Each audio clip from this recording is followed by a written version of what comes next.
থেকে আপনাদের সকলকে এই অনুষ্ঠানে স্বাগত জানাচ্ছি। প্রথম পর্বের অনুষ্ঠান আমাদের 11টা থেকে 1টা অবধি হয়েছে এবং এবং সত্যি একটা ইনোভেটিভ অনুষ্ঠান। আমি এখানে ডেপুটি সেক্রেটারি, আমি এত সুন্দর ইনোভেটিভ অনুষ্ঠান আগে দেখিনি। মাস্টারমশাইদের ফিডব্যাক মাস্টারমশাইরা দিতে পারবেন বা দিদিমণিরা দেবেন, কিন্তু রিয়েলি আমার মনে হয় খুব ভ্যালু অ্যাডিং একটা অনুষ্ঠান হচ্ছে, একটা নতুন রকমের বিষয়, এবং আপনাদের মাধ্যমে আপনাদের স্কুলের বাচ্চারা একজন দুজন করেও যদি উৎসাহিত হয় অনেকটা এগিয়ে যাওয়া যাবে। আপনারা সকলে এসেছেন, অনেক ধন্যবাদ। আমাদের যারা বলবেন তারা এখানেই আছেন। আর আমি প্রফেসর অমিতাভ ঘোষকে বলছি অনুষ্ঠান সম্পর্কে উনি একটা ইনিশিয়াল আইডিয়া দেবেন। অনেক ধন্যবাদ। আপনারা একটু পরবর্তী পর্যায়ে এগিয়ে যান প্রোগ্রামটা।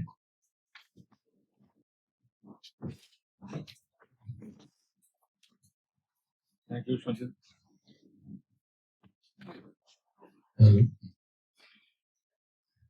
Thank you, Shanti Devi. এখন বললেন শ্রীমতী সঞ্চিতা মুখার্জি, উনি ডেপুটি সেক্রেটারি স্কলারশিপ এবং প্রফেশনাল ইউনিটের council of higher secondary এডুকেশনে।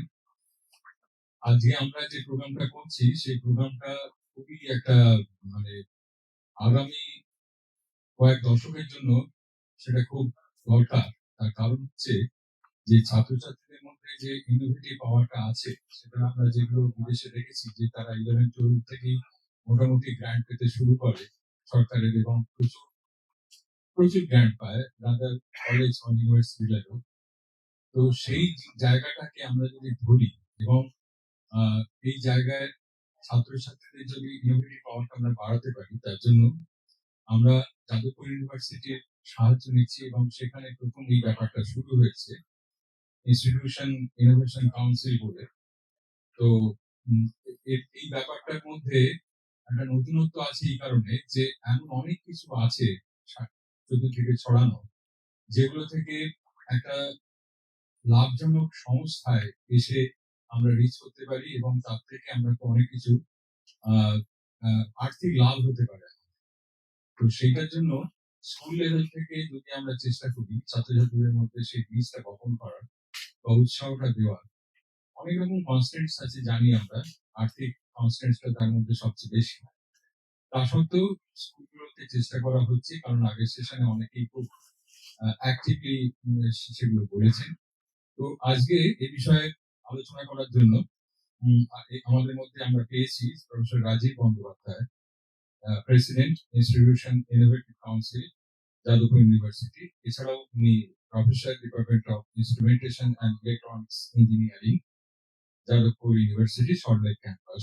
Sir একটু আপনার ইতিহাসে আসুন। এবার মিস্টার সমায়ন মজুমদার, এই ছেলেটির বয়স একদমই কম আমাদের ছাত্রের মতো, এবং ও হচ্ছে কোঅর্ডিনেটর ইনস্টিটিউশন ইনোভেশন কাউন্সিলের সিনিয়র রিসার্চ ফেলো বটে, প্রোডাকশন ইঞ্জিনিয়ারিং বিভাগ যাদবপুর ইউনিভার্সিটি। এরা দুজন স্যার এবং সমায়ন দুজনে আপনাদের কাছে পুরো ব্যাপারটা ক্লারিফিকেশন করবেন এবং আপনাদের মতামত আমরা নেব। এবং এছাড়াও আমাদের মধ্যে থাকছেন যারা এই স্টুডেন্ট ইনোভেশন কাউন্সিল তাদের স্কুলে করেছেন বা এই বিষয়ে বিশেষভাবে আলোকপ্রাপ্ত, তাদের মধ্যেও আমরা এখানে পেয়েছি দুজন আছেন। তো তাদের মতামত নেব বা তারাও আপনাদের জানাবেন। আপনাদের মতামত আমরা নেব at the end of the session. তো শুরু করে দিই। প্রথমে বলছেন প্রফেসর রাজীব বন্দ্যোপাধ্যায়।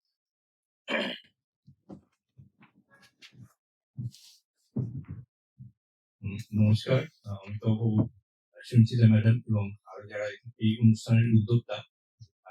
সত্যি এই ইনোভেশন কাউন্সিল নিয়ে এরকম একটা অনুষ্ঠান অনেকদিনই আমাদের ইচ্ছে ছিল, এবং কয়েকদিন আগে অমিতাভ আমাদের ইনস্টিটিউশন ইনোভেশন কাউন্সিল গিয়েছিলেন আমাদের সঙ্গে কথা বলার জন্য, দেখা করার জন্য।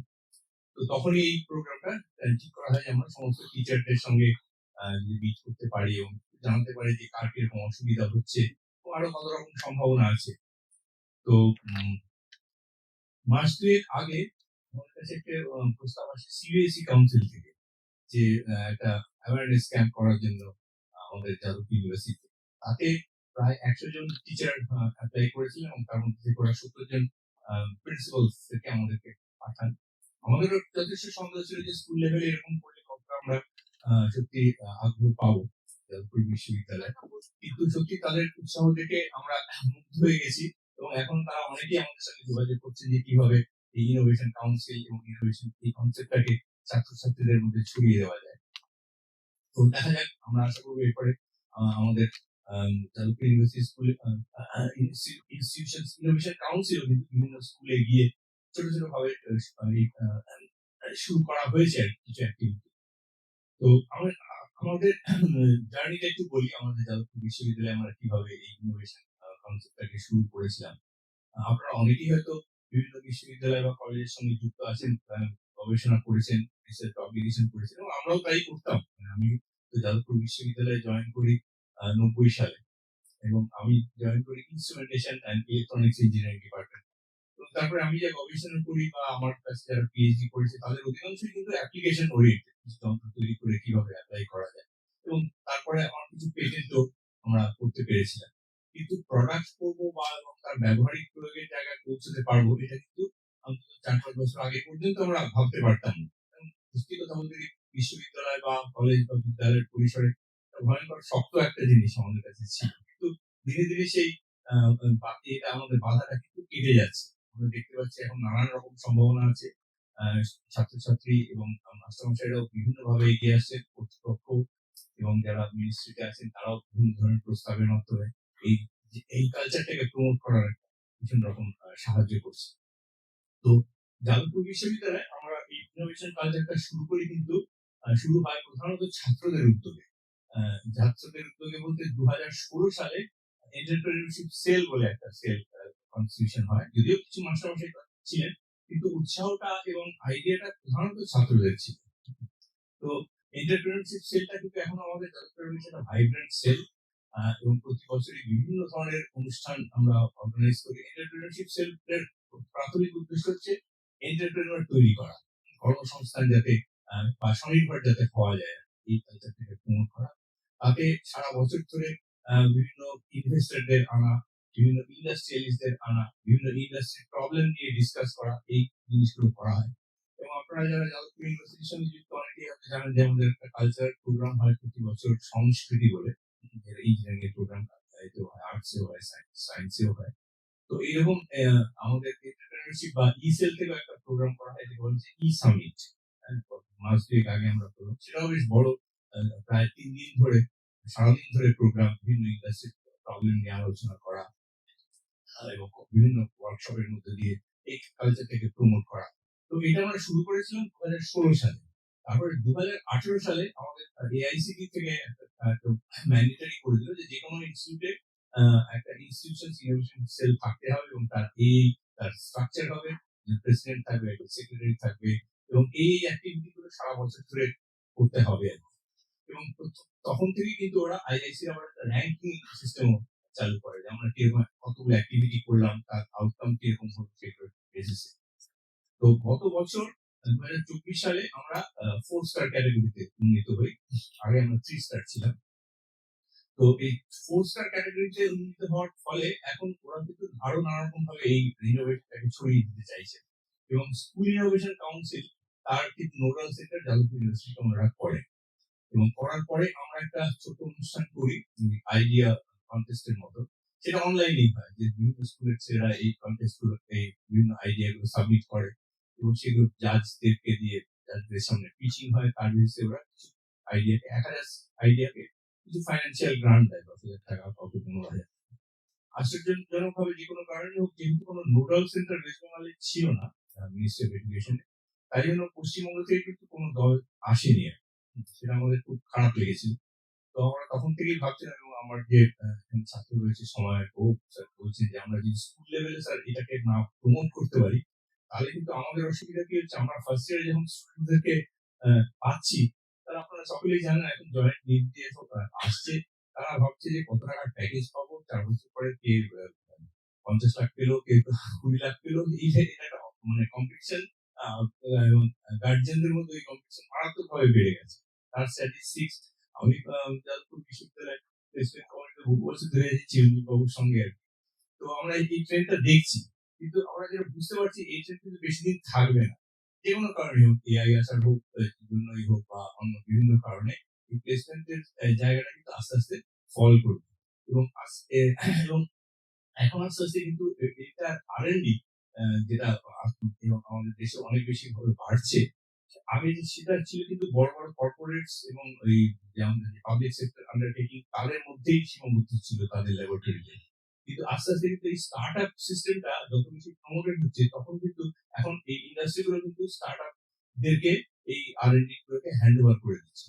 আমার কাছে অলরেডি বেশ কিছু ইন্ডাস্ট্রি থেকে আ আ আমার কাছে এসছে মানে ওরা চাইছে যে ওদের R&D টা যাদবপুর ইউনিভার্সিটির ভেতরে হোক।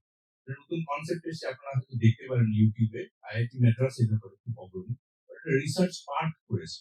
রিসার্চ পার্ক মানে হচ্ছে যে সেখানে বড়, বড় ইন্ডাস্ট্রিরা মানে সেটা মানে হিউলেট প্যাকার্ড হতে পারে বা আমাদের ইন্ডিয়ান অয়েল হতে পারে। এই ধরনের ইন্ডাস্ট্রিও কিন্তু সেখানে একটা ছোট ল্যাবরেটরি করবে এবং ওদের রিসার্চটা ইউনিভার্সিটি স্টুডেন্ট, ইউনিভার্সিটি প্রফেসরের থ্রু দিয়ে হবে। ফলে ওভারঅল একটা R&D, এন্টারপ্রেনিউরশিপ, স্টার্টআপস এই কালচার আস্তে, আস্তে গ্রো করবে। আইআইটি মাদ্রাস অবশ্যই এই ব্যাপারে অগ্রণী। আইআইটি বম্বে বা আইআইটি দিল্লিও অনেক এগিয়ে গেছে। আমাদের এখানে আইআইএম জোকা বা আইআইটি খড়গপুর অনেক ভালো কাজকর্ম করছে।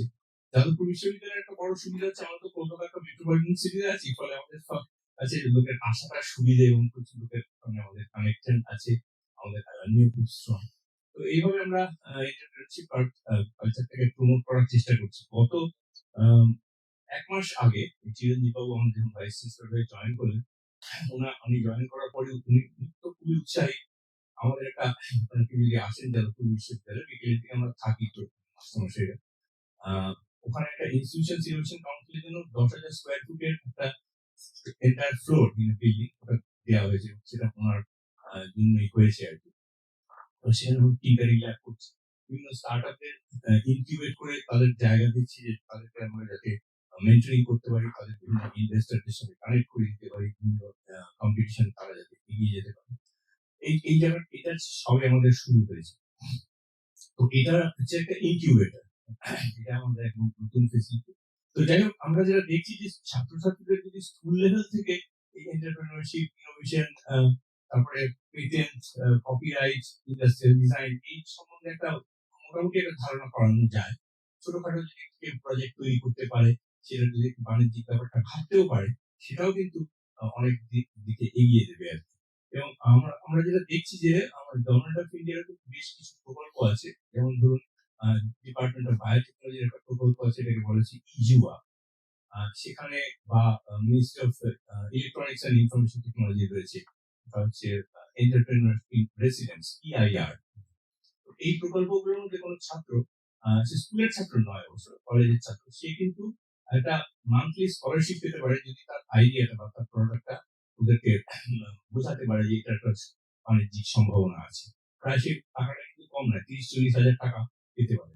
ইভেন আমাদের যে ন্যাশনাল স্টার্টআপ পলিসি আছে তাতে যে ধরনের কনসেপ্ট আনা হয়েছে সেটাও কিন্তু মানে আমাদের পক্ষে এখন বুঝতেও অসুবিধা হচ্ছে। ওনারা বলছেন যে একজন স্টুডেন্ট বা একজন স্টুডেন্ট পার্টিকুলারলি সে কিন্তু একটা সেমিস্টার ক্লাস না করে সে তার স্টার্টআপে সময় দিতে পারে এবং সেই তার জন্য সে একটা ক্রেডিটটা পেয়ে যাবে। মানে ক্রেডিট ট্রান্সফার অটোমেটিক্যালি হয়ে যাবে। এখন যেমন ছাত্ররা ইন্টার্নশিপে গেলে ক্রেডিট ট্রান্সফার হয়ে যায়, স্টার্টআপে গেলেও সেই সম্ভাবনা হবে। আমরা অলরেডি যে কজন স্টার্টআপকে ইনকিউবেট করতে পেরেছি যাদবপুর বিশ্ববিদ্যালয়ে তাতে দেখতে পাচ্ছি যে তারাই কিন্তু আমাদের ফার্স্ট ইয়ার সেকেন্ড ইয়ার স্টুডেন্টদেরকে ইন্টার্ন হিসেবে নিয়ে নিতে চাইছে এবং নিচ্ছে বেশ ভালো সংখ্যায় নিচ্ছে এবং তাদেরকে দিয়ে প্রায় খুব কম পয়সায় বা কখনো পয়সা না দিয়ে তাদেরকে কাজগুলো করিয়ে নিচ্ছে। ছাত্ররাও বেনিফিট হচ্ছে এবং স্টার্টআপরাও বেনিফিট হচ্ছে। তো এইভাবে আস্তে আস্তে কিন্তু কালচারটা প্রমোটেড হবে এবং এটার জন্য আপনাদের আমাদের সাহায্য দরকার। আপনারা যদি স্কুল লেভেলে এই জিনিসটাকে একটু প্রমোট করে করতে পারেন, এই কালচারটাকে এগিয়ে নিয়ে যেতে পারেন, তাহলে ফার্স্ট ইয়ারে আমরা যখন ছেলেরা আসবে, প্রতি বছর যখন ইন্ডাকশন প্রোগ্রাম হয় আমাদের ভর্তি হওয়ার পরে দিন 15 তাহলে আমি একটা টক দেই এর উপরে ইনোভেশন আর এন্টারপ্রেনারশিপ এর উপর। তখন ওরা বুঝতে শুরু করে যে হয়তো সামান্য কিছুটা বুঝবে। তত যদি অনেকটা সময় পেরিয়ে যায় সেকেন্ড ইয়ার থার্ড ইয়ারে, তারপর তো চাকরি পাওয়ার সময় পেরিয়ে যায়। এবং আমি এই কথাটাও ছেলেদেরকে বলি যে দেখো তোমরা যদি কলেজ লেভেলে তোমরা যদি একটা স্টার্ট আপ করো, একটা বিজনেসের সঙ্গে অ্যাক্টিভলি অ্যাসোসিয়েটেড থাকো, তাহলে বুঝতে পারবে যে প্রসেসটা কি। আপনার তোমার চাকরিতে চলে গেলে কোনো অসুবিধা নেই, কিন্তু চাকরি করতে গিয়ে হয়তো দেখলে ভালো লাগলো না, সেরকম উন্নতি হচ্ছে না, কোনো রকম মানে তোমরা স্যাটিসফ্যাকশন পাচ্ছ না, যেটা সবচেয়ে বড় সমস্যা আমাদের দেশে। আমাদের দেশে অধিকাংশ চাকরি আমরা যারা ইঞ্জিনিয়ারিং স্টুডেন্টসদের পরে করিয়েছি, তারা একই ধরনের কাজ করে যাচ্ছে, মেইনটেনেন্স এর কাজ করে যাচ্ছে। হুম। তো তারা যদি নতুন কিছু করতে যায় তখন কিন্তু ৫ বছর চাকরি করার পরে তারা আসতে পারে। এবং বেশ কিছু সাকসেস স্টোরিও আমাদের যাদবপুর বিশ্ববিদ্যালয়ে আছে। একটি মেয়ের কথা বলছি, ও ২০১২ সালে কেমিক্যাল ইঞ্জিনিয়ারিং এর গোল্ড মেডেলিস্ট। ও ১০ বছর চাকরি করে। ২০২২ এ কিন্তু ও ব্যাকগ্রাউন্ডটা কিন্তু অবাঙালি আরকি। বাঙালি ফ্যামিলি থেকে আসেনি। আসলে ওর বিজনেস ব্যাকগ্রাউন্ডটা ছিল। তো ও তারপরে তখন থেকে ভাবতে শুরু করে যে এটা আমি নতুন নিজে অনেক কিছু করব। ওটা আমাদের কেমিক্যাল ইঞ্জিনিয়ারিং ডিপার্টমেন্টের প্রফেসরদের সঙ্গে যোগাযোগ করে ও বায়োগ্রিস, বায়োপ্লাস্টিকস এইসব বিভিন্ন ধরনের প্রোডাক্ট তৈরি করে। এবং ও কিন্তু লাস্ট শার্ক ট্যাঙ্কে ৳২৫০ ইনভেস্টমেন্ট পেয়েছে। এবং এখন বিভিন্ন বিদেশ থেকে অনেক ইনভেস্টমেন্ট পাচ্ছে ও পানিহাটিতে জমি নিয়ে এসব জিনিস তৈরি করার একটা প্রকল্প তৈরি করেছে। তো এই ব্যাকগ্রাউন্ডটা কিন্তু স্কুল লেভেল থেকে হলে আরো জিনিসটা ত্বরান্বিত হবে আরকি। তো এরকম আরো অনেক সাকসেস স্টোরি যাদবপুর বিশ্ববিদ্যালয়ের আমাদের স্টুডেন্টসদের রয়েছে। এদের সবাইকে মিলিয়ে আমরা যদি এগিয়ে নিয়ে যেতে পারি। আর টাকা পয়সার ব্যাপারে অমিতাভ বাবু বললেন সেটা তো সত্যি একটা বড় সমস্যা। টাকা পয়সা ছাড়া তো কিছু হয় না। কিন্তু আমরা যাদবপুর বিশ্ববিদ্যালয়ে এই সমস্যা ভীষণ রকম ভাবে ফেস করছি। কারণ সত্যি স্টার্টআপ বা সিড রানতে যখন আহ, আহ, কেন্দ্রীয় সরকার অনেক টাকা দিয়েছিল, অটল টিঙ্কারিং ল্যাবে অনেক গ্রান্ট করেছিল, তখন আমরা যাদবপুর ইউনিভার্সিটির তরফ থেকে আমরা অনেক পিছিয়ে ছিলাম, আমরা এই ধরনের জিনিসগুলোকে প্রমোট করতে পারিনি। এখন যখন করছি এখন টাকা অনেক টানাটানি হয়ে গেছে, কিন্তু আমরা কিন্তু অ্যালামনিদের কাছ থেকে প্রচুর সাহায্য পাচ্ছি। এবং আপনারা যদি আইআইসি আমাদের ফ্লোরটা দেখেন, সব পুরো ডেকোরেট করেছি আমরা, সাউন্ড সিস্টেম থেকে শুরু করে সবকিছু একজন আমাদের অ্যালামনাস ইলেকট্রিক্যাল ইঞ্জিনিয়ারিং উনি ডোনেট করেছেন। এবং সেই দেখে আরো বেশ কিছু অ্যালামনাস তারা এখন স্কলারশিপ দেওয়ার বদলে তারা বলছে আমাদের কাছে যদি কোনো একটা ইন্টারেস্টিং প্রোডাক্ট তোমরা দিতে পারো, তাহলে আমরা সেটাকে প্রমোট করার জন্য আমরা টাকা দেবো। আমাদের সাদার্ন ক্যালিফোর্নিয়ার যে অ্যালামনি অ্যাসোসিয়েশন আছে, তারা আমাদের স্টুডেন্টদেরকে রেগুলার মেন্টরিং করছে, কি করে বিজনেসে কনভার্ট করতে হয় এই আইডিয়া গুলো দিচ্ছে। এবং তারা টাকাও দিচ্ছে, দুটো দুটো করে প্রকল্পকে ওরা ৳২.৫ লক্ষ করে স্যাংশন করছেন আর কি প্রতি বছর। তো এইভাবে কিন্তু আমরা বিভিন্ন জায়গা থেকে সিএসআর ফান্ড, সিএসআর গুলো ডাইরেক্টলি পাওয়া যায় না, কিন্তু অনেক ইন্ডাস্ট্রির লোক বা এরা কিন্তু ইন্টারেস্টেড। আমরা যদি সবাইকে একত্রে আনতে পারি এবং যৌথভাবে কলেজ, বিশ্ববিদ্যালয়, স্কুল সবাইকে মিলিয়ে আমরা এই জিনিসটাকে প্রমোট করতে পারি, তাহলে এর সম্ভাবনা কিন্তু মানে অনেক। শুধু যে আর্থিক বেনিফিট আছে সেটা তো নিশ্চয়ই, কিন্তু এর স্যাটিসফ্যাকশন মারাত্মক। আপনার নিজের চিন্তাটা আপনি যখন দেখতে পাবেন যে বাজারে চলছে, তার থেকে আনন্দ আর কিছু হয় না। আর আরেকটা লাস্ট কথা বলি, আমাকে একটু বেরিয়ে যেতে হবে। সময় আমাদের ইউনিভার্সিটিতে জয়েন করে কয়েক বছর আগে, এবং সময়ের কিন্তু আমাদের থেকে বেশি অভিজ্ঞতা। আমার সঙ্গে আপনাদের অধিকাংশই অভিজ্ঞতা খুব কম এ ব্যাপারে আমি বলবো। কিন্তু সময়ের প্রথম মানে একদম কলেজ লেভেল থেকেই ইনোভেশন এবং এন্টারপ্রেনারশিপ নিয়ে কাজ করছে। ও অ্যাডামাস ইউনিভার্সিটিতে পড়তো। তখন ওখানকার কিন্তু এই ইনোভেশন কাউন্সিল ওর মানে হাত ধরেই প্রায় বলতে গেলে লিডার ছিল, একটা স্টুডেন্ট হিসেবে ছিল। এবং তারপরে আমাদের এখানে জয়েন করার পর ওর উৎসাহ সাংঘাতিক। স্কুলে গিয়ে অনেক কিছু বলেছে, বাংলায় প্রেজেন্টেশন বানিয়েছে আমাদের একজন মাস্টার, আপনাদের একজন মাস্টার আছে কৃষাণ বাবুর সঙ্গে। তো বিভিন্ন স্কুলে গিয়েও আমরা বলতে শুরু করেছি। এবং আমরাও আমাদের অনেক টিচারদের এবং রিসার্চ স্কলারদের বলছি যাদের বাড়ি ধরুন দূরে মফস্বলে, তার বা সে যে স্কুল থেকে পাস করেছে সেখানে গিয়ে আমাদের তো বাংলায় প্রেজেন্টেশন আছে, সেটা যদি একটুখানি বোঝায় তাহলে কিন্তু আস্তে আস্তে কালচারটা প্রমোটেড হয়। আর আরেকটা কথা বলছি যে কেন্দ্রীয় সরকারের আপনারা কয়েকদিন হয়তো জানেন যে বিভিন্ন কম্পিটিশন হয়, সেখানে স্টুডেন্টরা কিন্তু পার্টিসিপেট করতে পারে। সেটা হয়তো আমার মনে হয় অধিকাংশ ক্ষেত্রে আপনারা জানতে পারেন। হ্যাঁ, হয়ে যাচ্ছে মানে কয়েকটা স্কুল জানতে পারলো যাদের অটল টিঙ্কারিং ল্যাব আছে, কিন্তু বাকিরা জানতে পারলো না বলে আমাদের ছেলেরা কিন্তু টেকনিতে পার্টিসিপেট করতে পারে। প্রত্যেক স্কুলে তো প্রায় মডেল কম্পিটিশন হয়, ছেলেরা কিছু না কিছু তো মডেল তৈরি করে। তো সেগুলোকে নিয়ে যদি ওই ন্যাশনাল লেভেলে কম্পিটিশনে যাওয়া যায় তাহলে কিন্তু ওদের এক্সপোজার অনেক ভালো হবে এবং কেউ কেউ প্রাইজও পাবে। তাতেই কিন্তু কালচারটা মোটিভেটেড হবে। আমি বলবো যে আমি তো ওকে বললাম যে আমরা পাঠিয়ে দেবো যখন আমরা যে নোডাল সেন্টার, আমি ইনফরমেশন তো পাঠিয়ে দেবো কাউন্সিলকে। তারা যেন সব স্কুলে জানিয়ে দেয় যে এই ইভেন্ট হচ্ছে তোমরা পার্টিসিপেট করতে পারো, এই তার লাস্ট ডেট, এই হচ্ছে তার theme। এবং আপনারা একটু চেষ্টা করবেন স্কুলে যারা উৎসাহী শিক্ষক তারা যেন কিছু স্টুডেন্টদেরকে নিয়ে এই ব্যাপারে এগিয়ে যেতে পারে। আমাদের যাদবপুর বিশ্ববিদ্যালয়ে এখন আমরা নিয়ম করে দিয়েছি যে আমাদের মাস্টারমশাইরা কিন্তু নিজেরা স্টার্ট আপ করতে পারেন আর ইকুইটি নিতে পারেন। ইকুইটি মানে বুঝতে পারছেন? আমরা শেয়ার হোল্ডার হতে পারি কোনো একটা কোম্পানি। আমি নিজেই যেমন দুটো কোম্পানির শেয়ার হোল্ডার। তো এটা কিন্তু আস্তে আস্তে স্কুল লেভেলে চলে আসে। ফলে টিচাররা যখন ইনভলভ হয়ে যাবে এই স্টার্টআপ বা এই উদ্ভাবনের সঙ্গে, তখন দেখবেন জিনিসটা অন্যরকম একটা জায়গায় পৌঁছে যাবে, সারা সমাজে এটা ছড়িয়ে যাবে। তো যাই হোক, আপনারা এগিয়ে আসুন, চিন্তা ভাবনা করুন, এবং শুধু বিজ্ঞানের টিচারদের জন্য কিন্তু নয়, আর্টস এর টিচাররা বা কমার্সের টিচাররা এই ব্যাপারে প্রচুর কন্ট্রিবিউট করতে পারে। মানে অনেকেই পেটেন্ট লয়ার হতে পারে। আমাদের দেশে কিন্তু পেটেন্ট লেখার লোক খুব কম, এবং যে কোয়ালিটির পেটেন্ট আমাদের দেশে লেখা হয় তার কোয়ালিটি অধিকাংশই খুব ভালো না। মানে বিদেশি লয়ারদের আমি লেখা দেখেছি বা দেশি লয়ারদের আকাশ পাতাল তফাৎ। সেই জায়গাটায় আমরা মাস্টারমশাই অনেক বেশি অনেকেই কিছু ডিগ্রি করে, কিছু সার্টিফিকেট কোর্স করে করে কি করে পেটেন্ট লিখতে হয়। ফলে বিভিন্ন অপরচুনিটি আছে, এবং তার সঙ্গে কর্মসংস্থান এবং আর্থিক বৃদ্ধি এবং স্যাটিসফ্যাকশন সবকিছুই রয়েছে। এবার ব্যাপারটা আমরা কত তাড়াতাড়ি এটাকে এগিয়ে নিয়ে যেতে পারবো। আচ্ছা, আমি আমার বক্তব্য এখানেই শেষ করছি। আমাকে আপনারা ক্ষমা করবেন। আপনার যা প্রশ্ন বা যারা যদি কিছু জানার থাকে সময়ের উত্তর দিয়ে দেবে। আপনারা যদি উৎসাহী হন কলকাতার দিকে, যারা কলকাতার বাইরে যদি আসতে চান, আমরা বিকেল বেলার দিকে থাকি ওই আমাদের 3 নম্বর গেট দিয়ে ঢুকে যে সেকেন্ড বিল্ডিং এর একদম টপ ফ্লোরে। এটা যেমন 7th ফ্লোর, আমাদের 7th ফ্লোর ফুল ফ্লোরটা আমাদের আইআইসি, ওখানে আমরা মুসলিম থাকে, আসতেও পারে। কিছু কিছু স্কুল থেকে আমরা রিকোয়েস্ট পাচ্ছি যে তারা কিছু স্টুডেন্ট নিয়ে আসতে চান, সেগুলো আমরা কনসিডার করছি। কিন্তু পশ্চিমবঙ্গে কত হাজার স্কুল আছে আমি জানি না, সবাই যদি আসতেছেন তাহলে আমরা তো কোঅপারেট পারবো না, কিন্তু কিছু কিছু যদি আমরা করতে পারি তাহলে আস্তে আস্তে কালচারটা প্রমোটেড হয়। এই বলে আমি আমার বক্তব্য শেষ করলাম। অনেক ধন্যবাদ, আপনারা এসেছেন কষ্ট করে শনিবার দিন বিকেলবেলা। সকালেও খুব সুন্দর আমাদের অনুষ্ঠান হয়েছে। আশা করি এখন সময়ের কাছে আপনারা অনেক কিছু জানতে পারবেন, কিভাবে আপনারা ইউনিভার্সিটি কাউন্সিল করবেন, তার ওয়েবসাইট কি কি কি ইনপুট দিতে হয়, সমস্ত কিছু দেওয়া আছে। দরকার হলে সেই স্লাইডস গুলো আমরা শেয়ার করে দেবো আপনাদের কাছে। আপনারা প্লিজ এগিয়ে আসুন, আমাদের সঙ্গে হাত ধরুন, আমরা নিশ্চয়ই অনেক দূর এগিয়ে নিয়ে যেতে পারবো আমাদের নতুন ছাত্র সমাজ। অনেক আমি তাহলে বেরিয়ে গেলাম। সময় চল ওখানে করবো। এটা করবো? হ্যাঁ হ্যাঁ চল। হ্যাঁ ঠিক।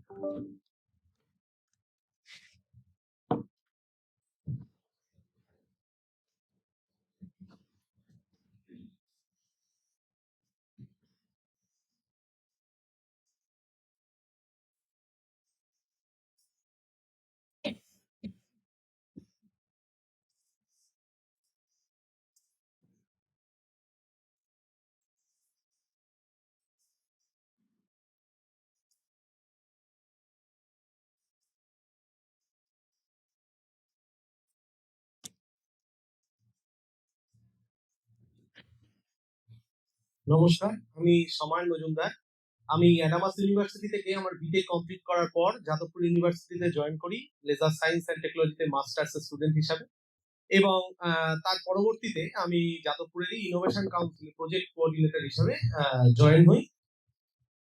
এবার আমাদের এই ইনোভেশন কাউন্সিলের কাজকর্ম কিভাবে চলে, আর সেটার সাথে আমাদের পশ্চিমবঙ্গ সরকারের যে শিক্ষানীতি, কেন্দ্রীয় সরকারের শিক্ষানীতি, তার বিষয়গুলো নিয়ে আমরা আজকের এই সেশনে আলোচনা করব।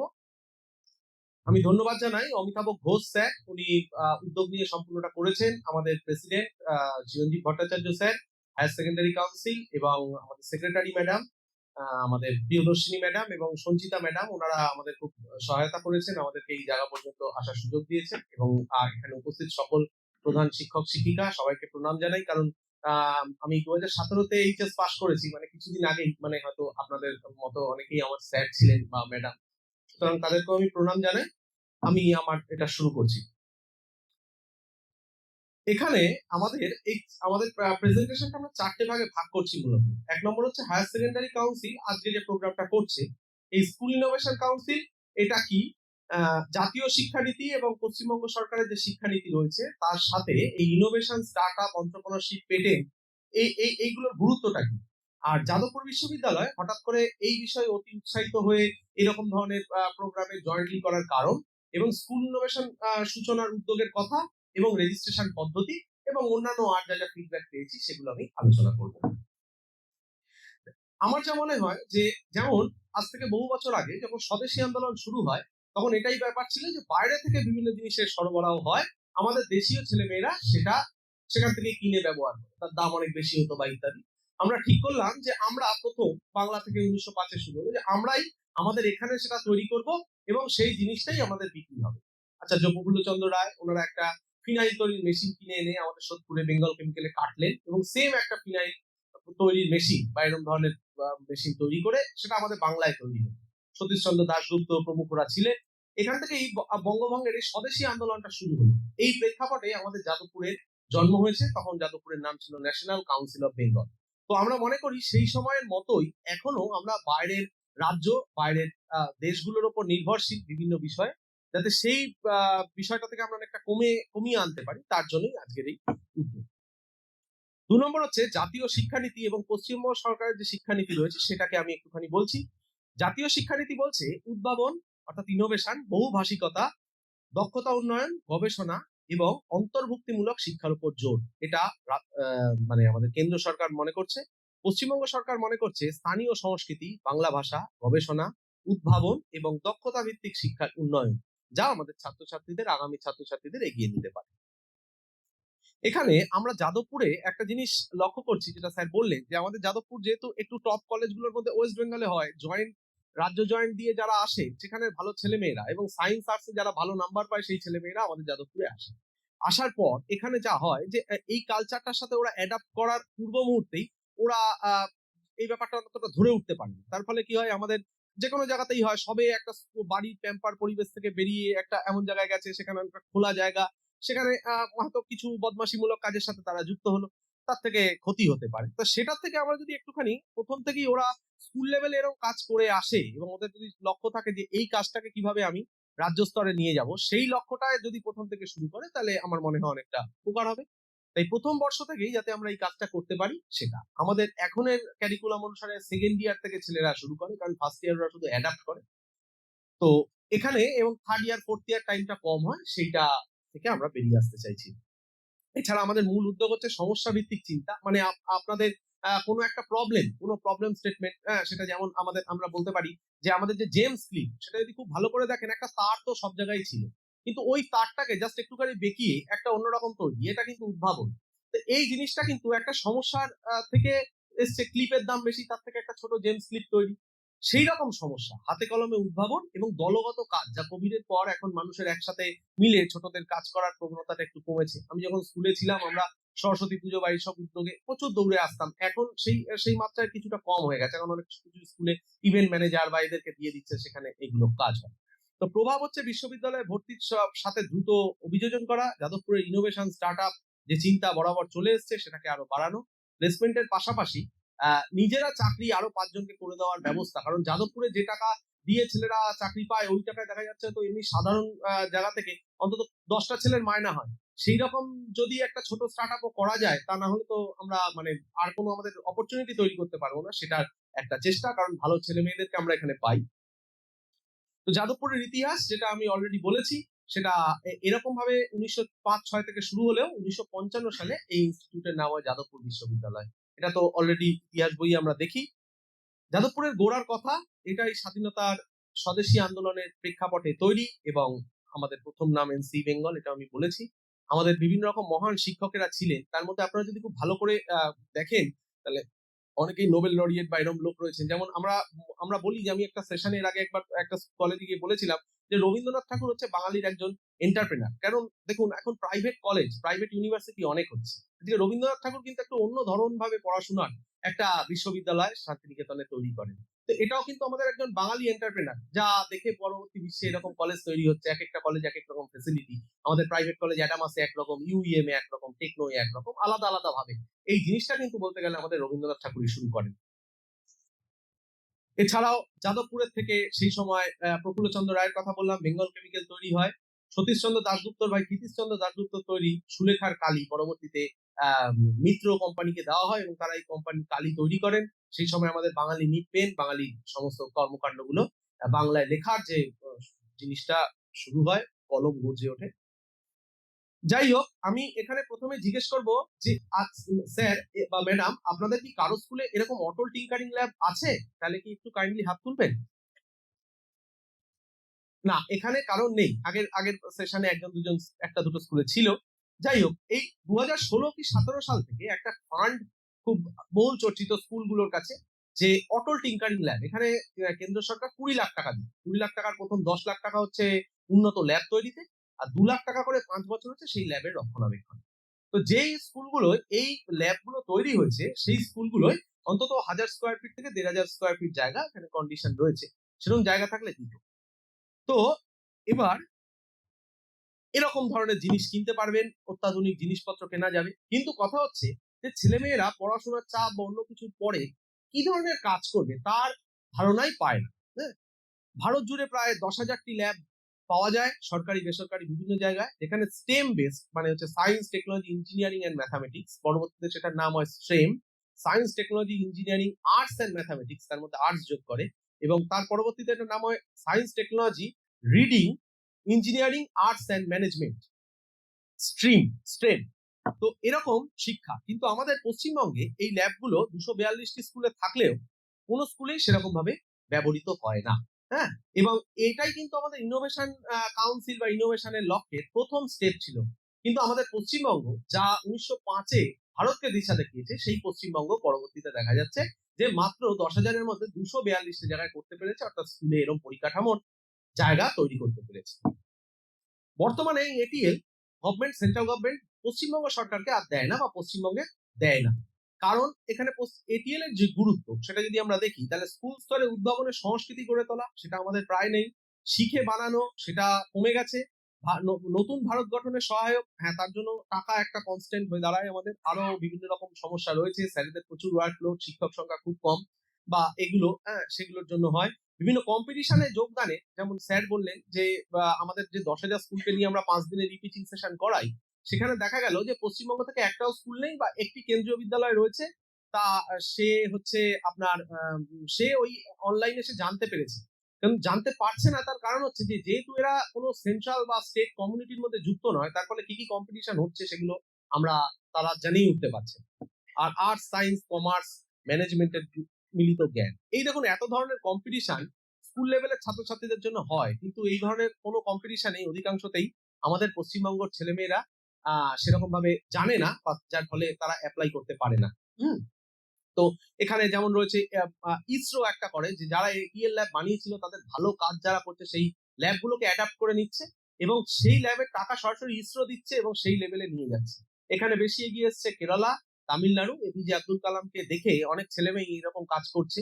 আমাদের যে 10,000-এর মধ্যে প্রায় 4,500 আসে তামিল, কেরালা, তামিলনাড়ু প্রভৃতি জায়গা থেকে, এবং এনারা বলছে যে আমরা এপিজে আব্দুল কালামকে দেখে অনুপ্রাণিত, আমরা তাদের মতো স্পেস সায়েন্টিস্ট হতে চাই। যাই হোক, আমরা পুরো এটিএল এর একটা কেন আমাদের পশ্চিমবঙ্গ পিছিয়ে পড়লো তার আংশিক একটা বার্তার কারণ আমরা তুলে ধরছি। প্রেক্ষাপট, অটল ইনোভেশন মিশন নীতি আয়োগের উদ্যোগে এটা করা হয়েছিল। লক্ষ্য ছিল উদ্ভাবনী চিন্তা, হাতে কলমে শিক্ষা এবং দক্ষতা উন্নয়ন। বাস্তবে বহু ক্ষেত্রে সেটা আমরা দেখতে পাইনি। এটিএল নিয়মিত ব্যবহার না হওয়া, যে স্কুলগুলোই আছে সেই স্কুলগুলোয় সঠিকভাবে এটিএল কিভাবে চালাতে হবে সেইটা বুঝে উঠতে পারছে না। কম সংখ্যক শিক্ষক, অত্যধিক চাপের ফলে দায়িত্বপ্রাপ্ত শিক্ষকের ধারাবাহিকতার ঘাটতি। একই মাস্টারমশাই যদি 5টি কাজের সাথে যুক্ত থাকে, যথারীতি তা সেই দিকটায় অতটা পারবেন না। এছাড়াও শিক্ষার্থীদের আগ্রহের অভাব, পরীক্ষার নাম্বার ভিত্তিক মানসিকতা, কিভাবে আরো এগোতে পারা যায় বা ইত্যাদি। ব্যর্থতার ভয় এবং ঝুঁকি নিতে অনীহা, দীর্ঘমেয়াদী প্রজেক্টের ধৈর্যের অভাব প্রভৃতি সব মিলিয়ে। এছাড়াও সাইকোলজিক্যাল কিছু জিনিস,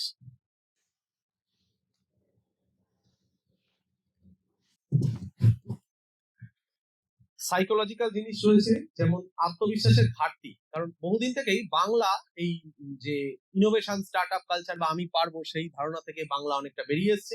কারণ বঙ্গভঙ্গের পরে আমরা দেখতে পাই যে ওপার বাংলার একটা বহু সংখ্যক মানুষ চলে আসে, অর্থাৎ এখানে পপুলেশন হঠাৎ করে অনেক বেড়ে যায়।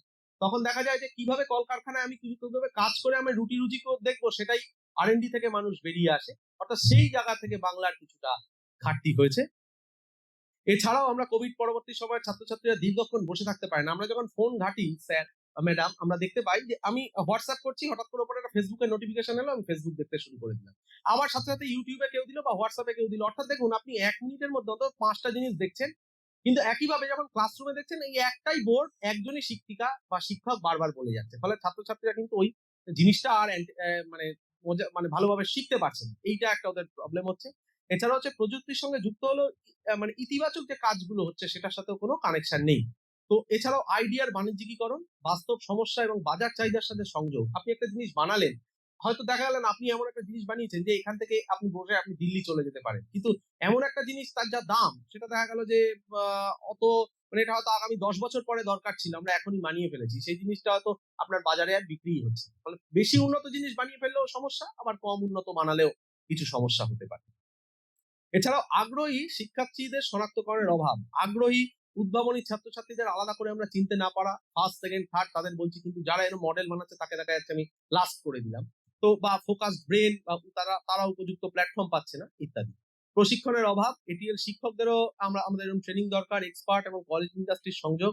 এছাড়া হচ্ছে মানসিকতা, গাইডেন্স জনিত সমস্যা। প্রস্তাবনা হচ্ছে শিক্ষার্থী কেন্দ্রিক বাস্তব সমস্যা ভিত্তিক প্রকল্প, শিক্ষক এবং শিক্ষার্থীদের নিয়মিত প্রশিক্ষণ এবং স্কুল ইনোভেশন কাউন্সিল প্রতিষ্ঠা।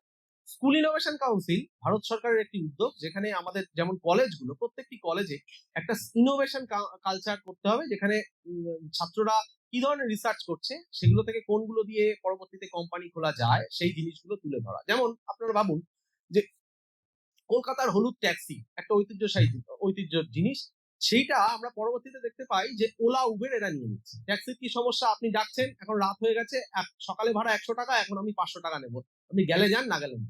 এখন কিন্তু তারা ওই চিরাচরিত ট্যাক্সি ব্যবসা থেকে বেরিয়ে এসেছে। এখন আপনি অ্যাপে বুক করলেন, আপনার 4টে আছে, আপনি কাউকে না কাউকে পেয়ে যাবেন সাথে সাথে। তাহলে দেখুন, ওই চিরাচরিত কার ব্যবসার থেকে এখন সেটা হয়ে গেছে ক্যাবের ব্যবসা।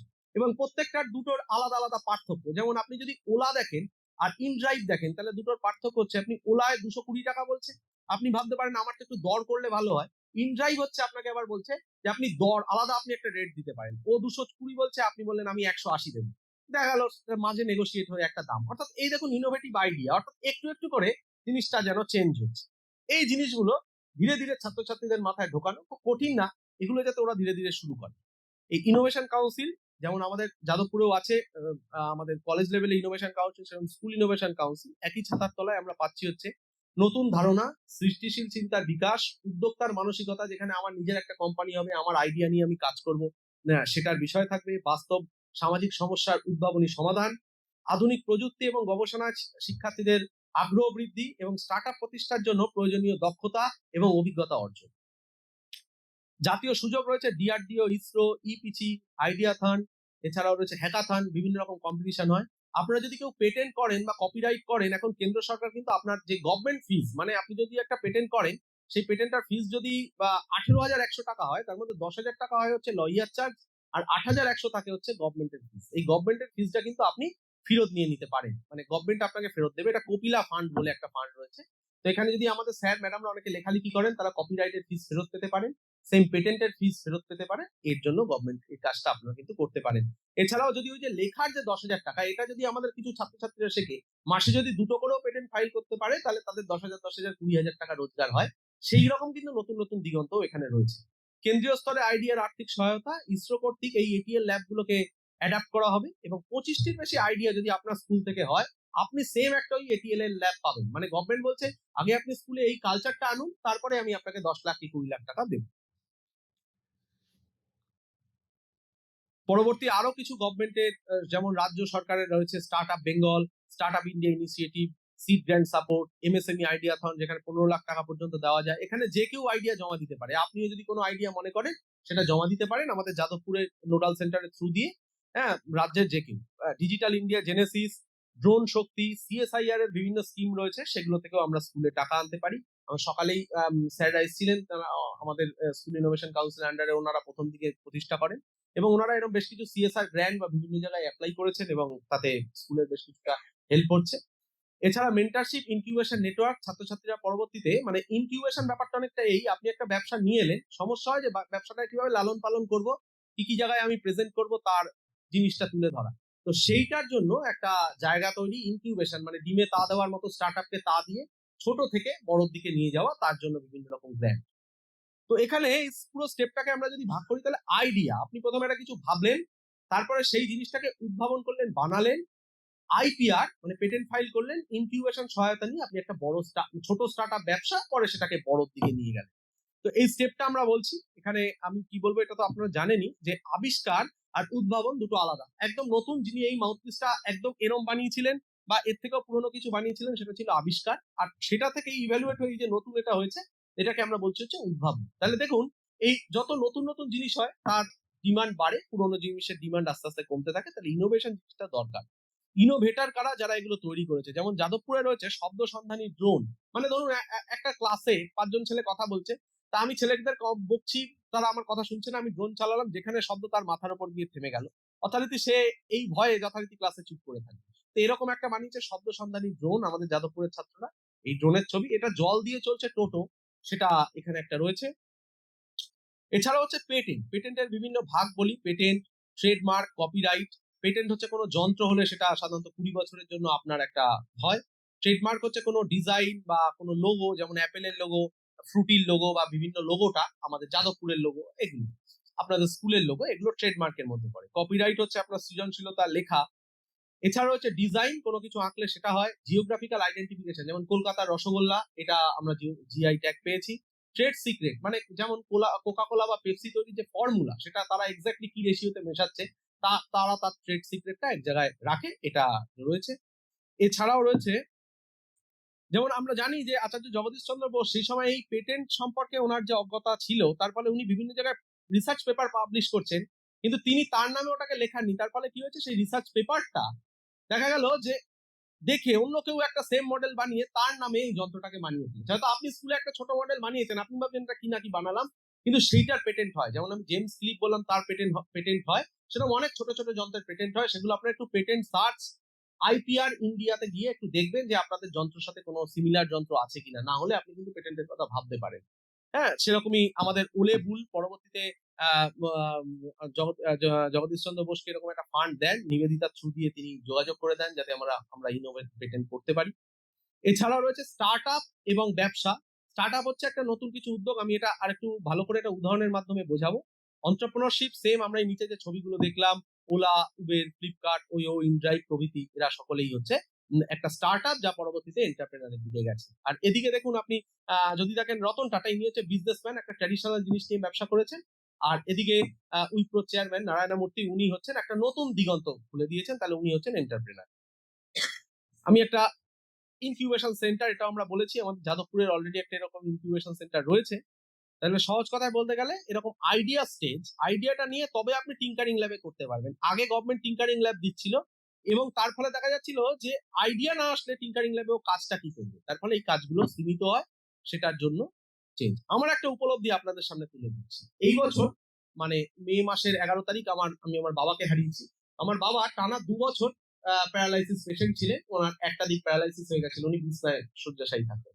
এই যে এমন এখন শীত পড়েছে, লাস্ট দুটো শীতে আমরা দেখেছি যে অন্তত 5টা করে কম্বল, 10টা করে কম্বল ওনার লাগে, কারণ ওই ডাইপারটা থেকেও লিক করে এবং যথারীতি বিছনাটা ভিজে যায়। বাবা খালি বলে যে রাতে কোথায় রাখি শীতের মধ্যে, মানে কতদিনের শীত কাটবে, এরকম একটা ব্যাপার ওনার।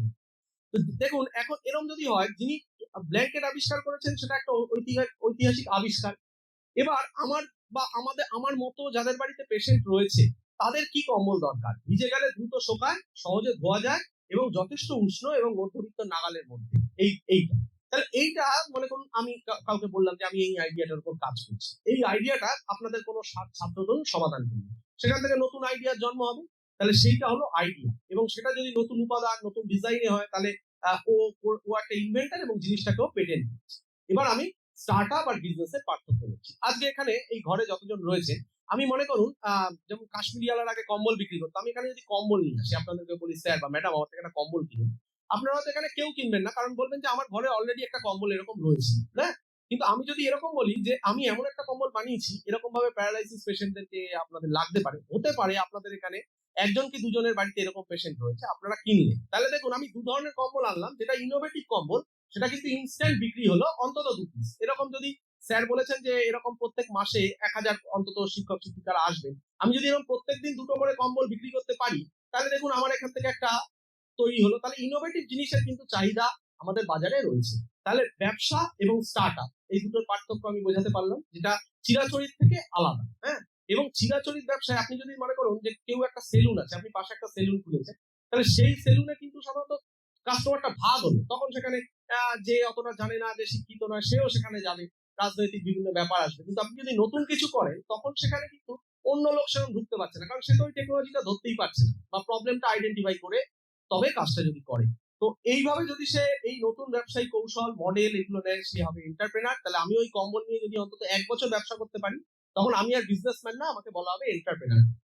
আর এই সহায়তা মনে করুন আমি যাদবপুর থেকে যদি নেটওয়ার্কিং এর সুযোগ পাই, আমাকে বিভিন্ন রকম হসপিটাল গুলো কানেক্ট করে দেওয়া হলো, যাদের বাড়িতে এই পেশেন্ট আছে আমি তাদের বাড়িতে গেলাম এবং 1 পিস করে কম্বল কি 2 পিস করে কম্বল বিক্রি করে এলাম।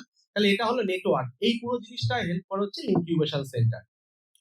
তো এখানে আগামী বিভিন্ন রকমের জিনিস রয়েছে যেগুলো করা যেতে পারে, যেমন সোলার প্যানেল, তারপরে এলইডি লাইটের বিভিন্ন জিনিস, যেমন এখন দেখতে পাচ্ছেন যে 5 উইংস ওয়ালা এলইডি লাইট পাওয়া যায়। এছাড়াও এলইডি লাইট আছে যেটার মধ্যে ইনভার্টার ফ্যাসিলিটি রয়েছে, কারেন্ট চলে গেছে তখনও চলছে। এই সমস্ত জিনিসগুলো দেখুন অনেক সহজ, কিন্তু এর মধ্যে অনেক ইনোভেটিভ জিনিস থাকতে পারে। সিসিটিভি ইনস্টলেশন বিভিন্ন জিনিস, সিসিটিভি আরো এগ্রিকালচারাল, একজন স্যার এখনই দেখা হয়েছিল, স্যার বলছিলেন যে আমি এগ্রিকালচারের উপর কাজ করতে চাই, তখন এগ্রিকালচার টেকনোলজি বিভিন্ন জিনিস এখানে রয়েছে। আমাদের একজন ছেলে মেদিনীপুর থেকে এসে সায়ক দাস, সে একটা ধান বপন করার একটা যন্ত্র বানিয়েছে, বলছে অত জলের ঠান্ডার মধ্যে আমার বাড়ির লোক করে, আমরা চাষি বাড়ির ছেলে, আমরা এটা করছি। পেস্টিসাইড বা বিভিন্ন সার উদ্ভাবন সেগুলো নিয়েও কিন্তু আমরা কাজ করতে পারি এবং সেই জিনিসটাকে আমরা বিক্রি করতে পারি। এছাড়া এআই বা রোবোটিক্স, স্যাটেলাইট, যেটা তামিল কেরালার ছেলেমেয়েরা করছে, সেরকম ধরনের জিনিসও তো আমরা ভাবতে পারি। এছাড়াও বিভিন্ন কাঠের কাজ, দেখুন এগ্রিকালচারের আলো বিভিন্ন রকম মনিটরিং সিস্টেম, 3D প্রিন্টিং এর মাধ্যমে আপনার পা ভেঙে গেছে, এই পুরো হাড়ের একটা সেম মডেল কপি করে তৈরি। এবং এছাড়াও ড্রোন টেকনোলজি, আরো বিভিন্ন পিসিবি বানানো, সেমিকন্ডাক্টর হাব, যেগুলো পশ্চিমবঙ্গে পরবর্তীতে আসছে, সেগুলো সম্পর্কে যদি ছেলে মেয়েদেরকে একটু একটু করে উৎসাহ দিই, তাহলে ওরা যখন যাদবপুরে আসবে বা আমাদের মতো অন্যান্য কলেজে যাবে, ওর প্রথমেই লক্ষ্য থাকবে এই জিনিসটাকে আরো কিভাবে এক্সপ্লোর করা যায় সেটাও দেখা শুরু করবে। তো স্কুল ইনোভেশন কাউন্সিল কি, কিভাবে কি করা যায়, সেটা আমি আপনাদেরকে স্টেপ বাই স্টেপ দেখাবো। এখানে আমাদের একটা পোর্টাল রয়েছে, এটা সেন্ট্রাল গভর্নমেন্টের পোর্টাল, https:/hicmic.gov.in। এখানে গিয়ে আপনি এই log in and sign up এখানে গেলেন। তার পরবর্তীতে আপনারা এখানে রেজিস্টার ইউর স্কুল, এখানে গিয়ে আপনার স্কুলটিকে রেজিস্টার করুন। সবাইকে, বিভিন্ন রাজ্যের এখানে প্রায় অন্তত কয়েক হাজার স্কুল রয়েছে, আমাদের পশ্চিমবঙ্গ থেকে স্কুলের সংখ্যা মাত্র 15টি। আমাদের যাদবপুর আমরা যতজনের কাছে গেছি, আমরা চাইবো যে পরবর্তীতে আপনারা সকলে এটার মধ্যে করুন এবং আপনাদের ছাত্রছাত্রীদের যে ছোট কাজটাও করছে সেটাকেও তুলে ধরার চেষ্টা করি, এবং তার ফলে ওরা আপনাদেরকে বিভিন্ন প্রোগ্রাম হলে সেগুলোতে সিলেক্ট করবে বা আপনাদের ডাকবে, যেগুলো যদি সুইটেবল হয় আপনারা সেখানে যাবেন। হ্যাঁ, এছাড়াও আমরা এর প্রসিডিওর দেখুন, এই জিনিসগুলো আমাদের মেনলি লাগে: কান্ট্রি, স্টেট, ডিস্ট্রিক্ট, স্কুলের name, address, pin code, affiliation number, UDISE number, city type এবং বোর্ড।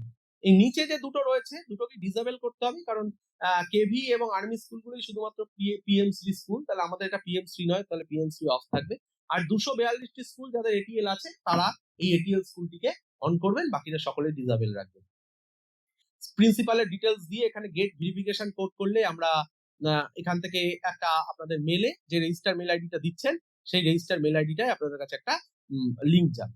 সেই লিংকটা গিয়ে আপনি এখানে ভেরিফাই মেল বলে যে অপশনটা আসবে, সেই ভেরিফাই মেল অপশনটা ক্লিক করবেন এবং এই পোর্টালে আপনি আপনার নামটাকে নথিভুক্ত করতে পারলেন। এটা করার পরেই আপনাকে দেখাবে email verified successfully, please check your mail for further process.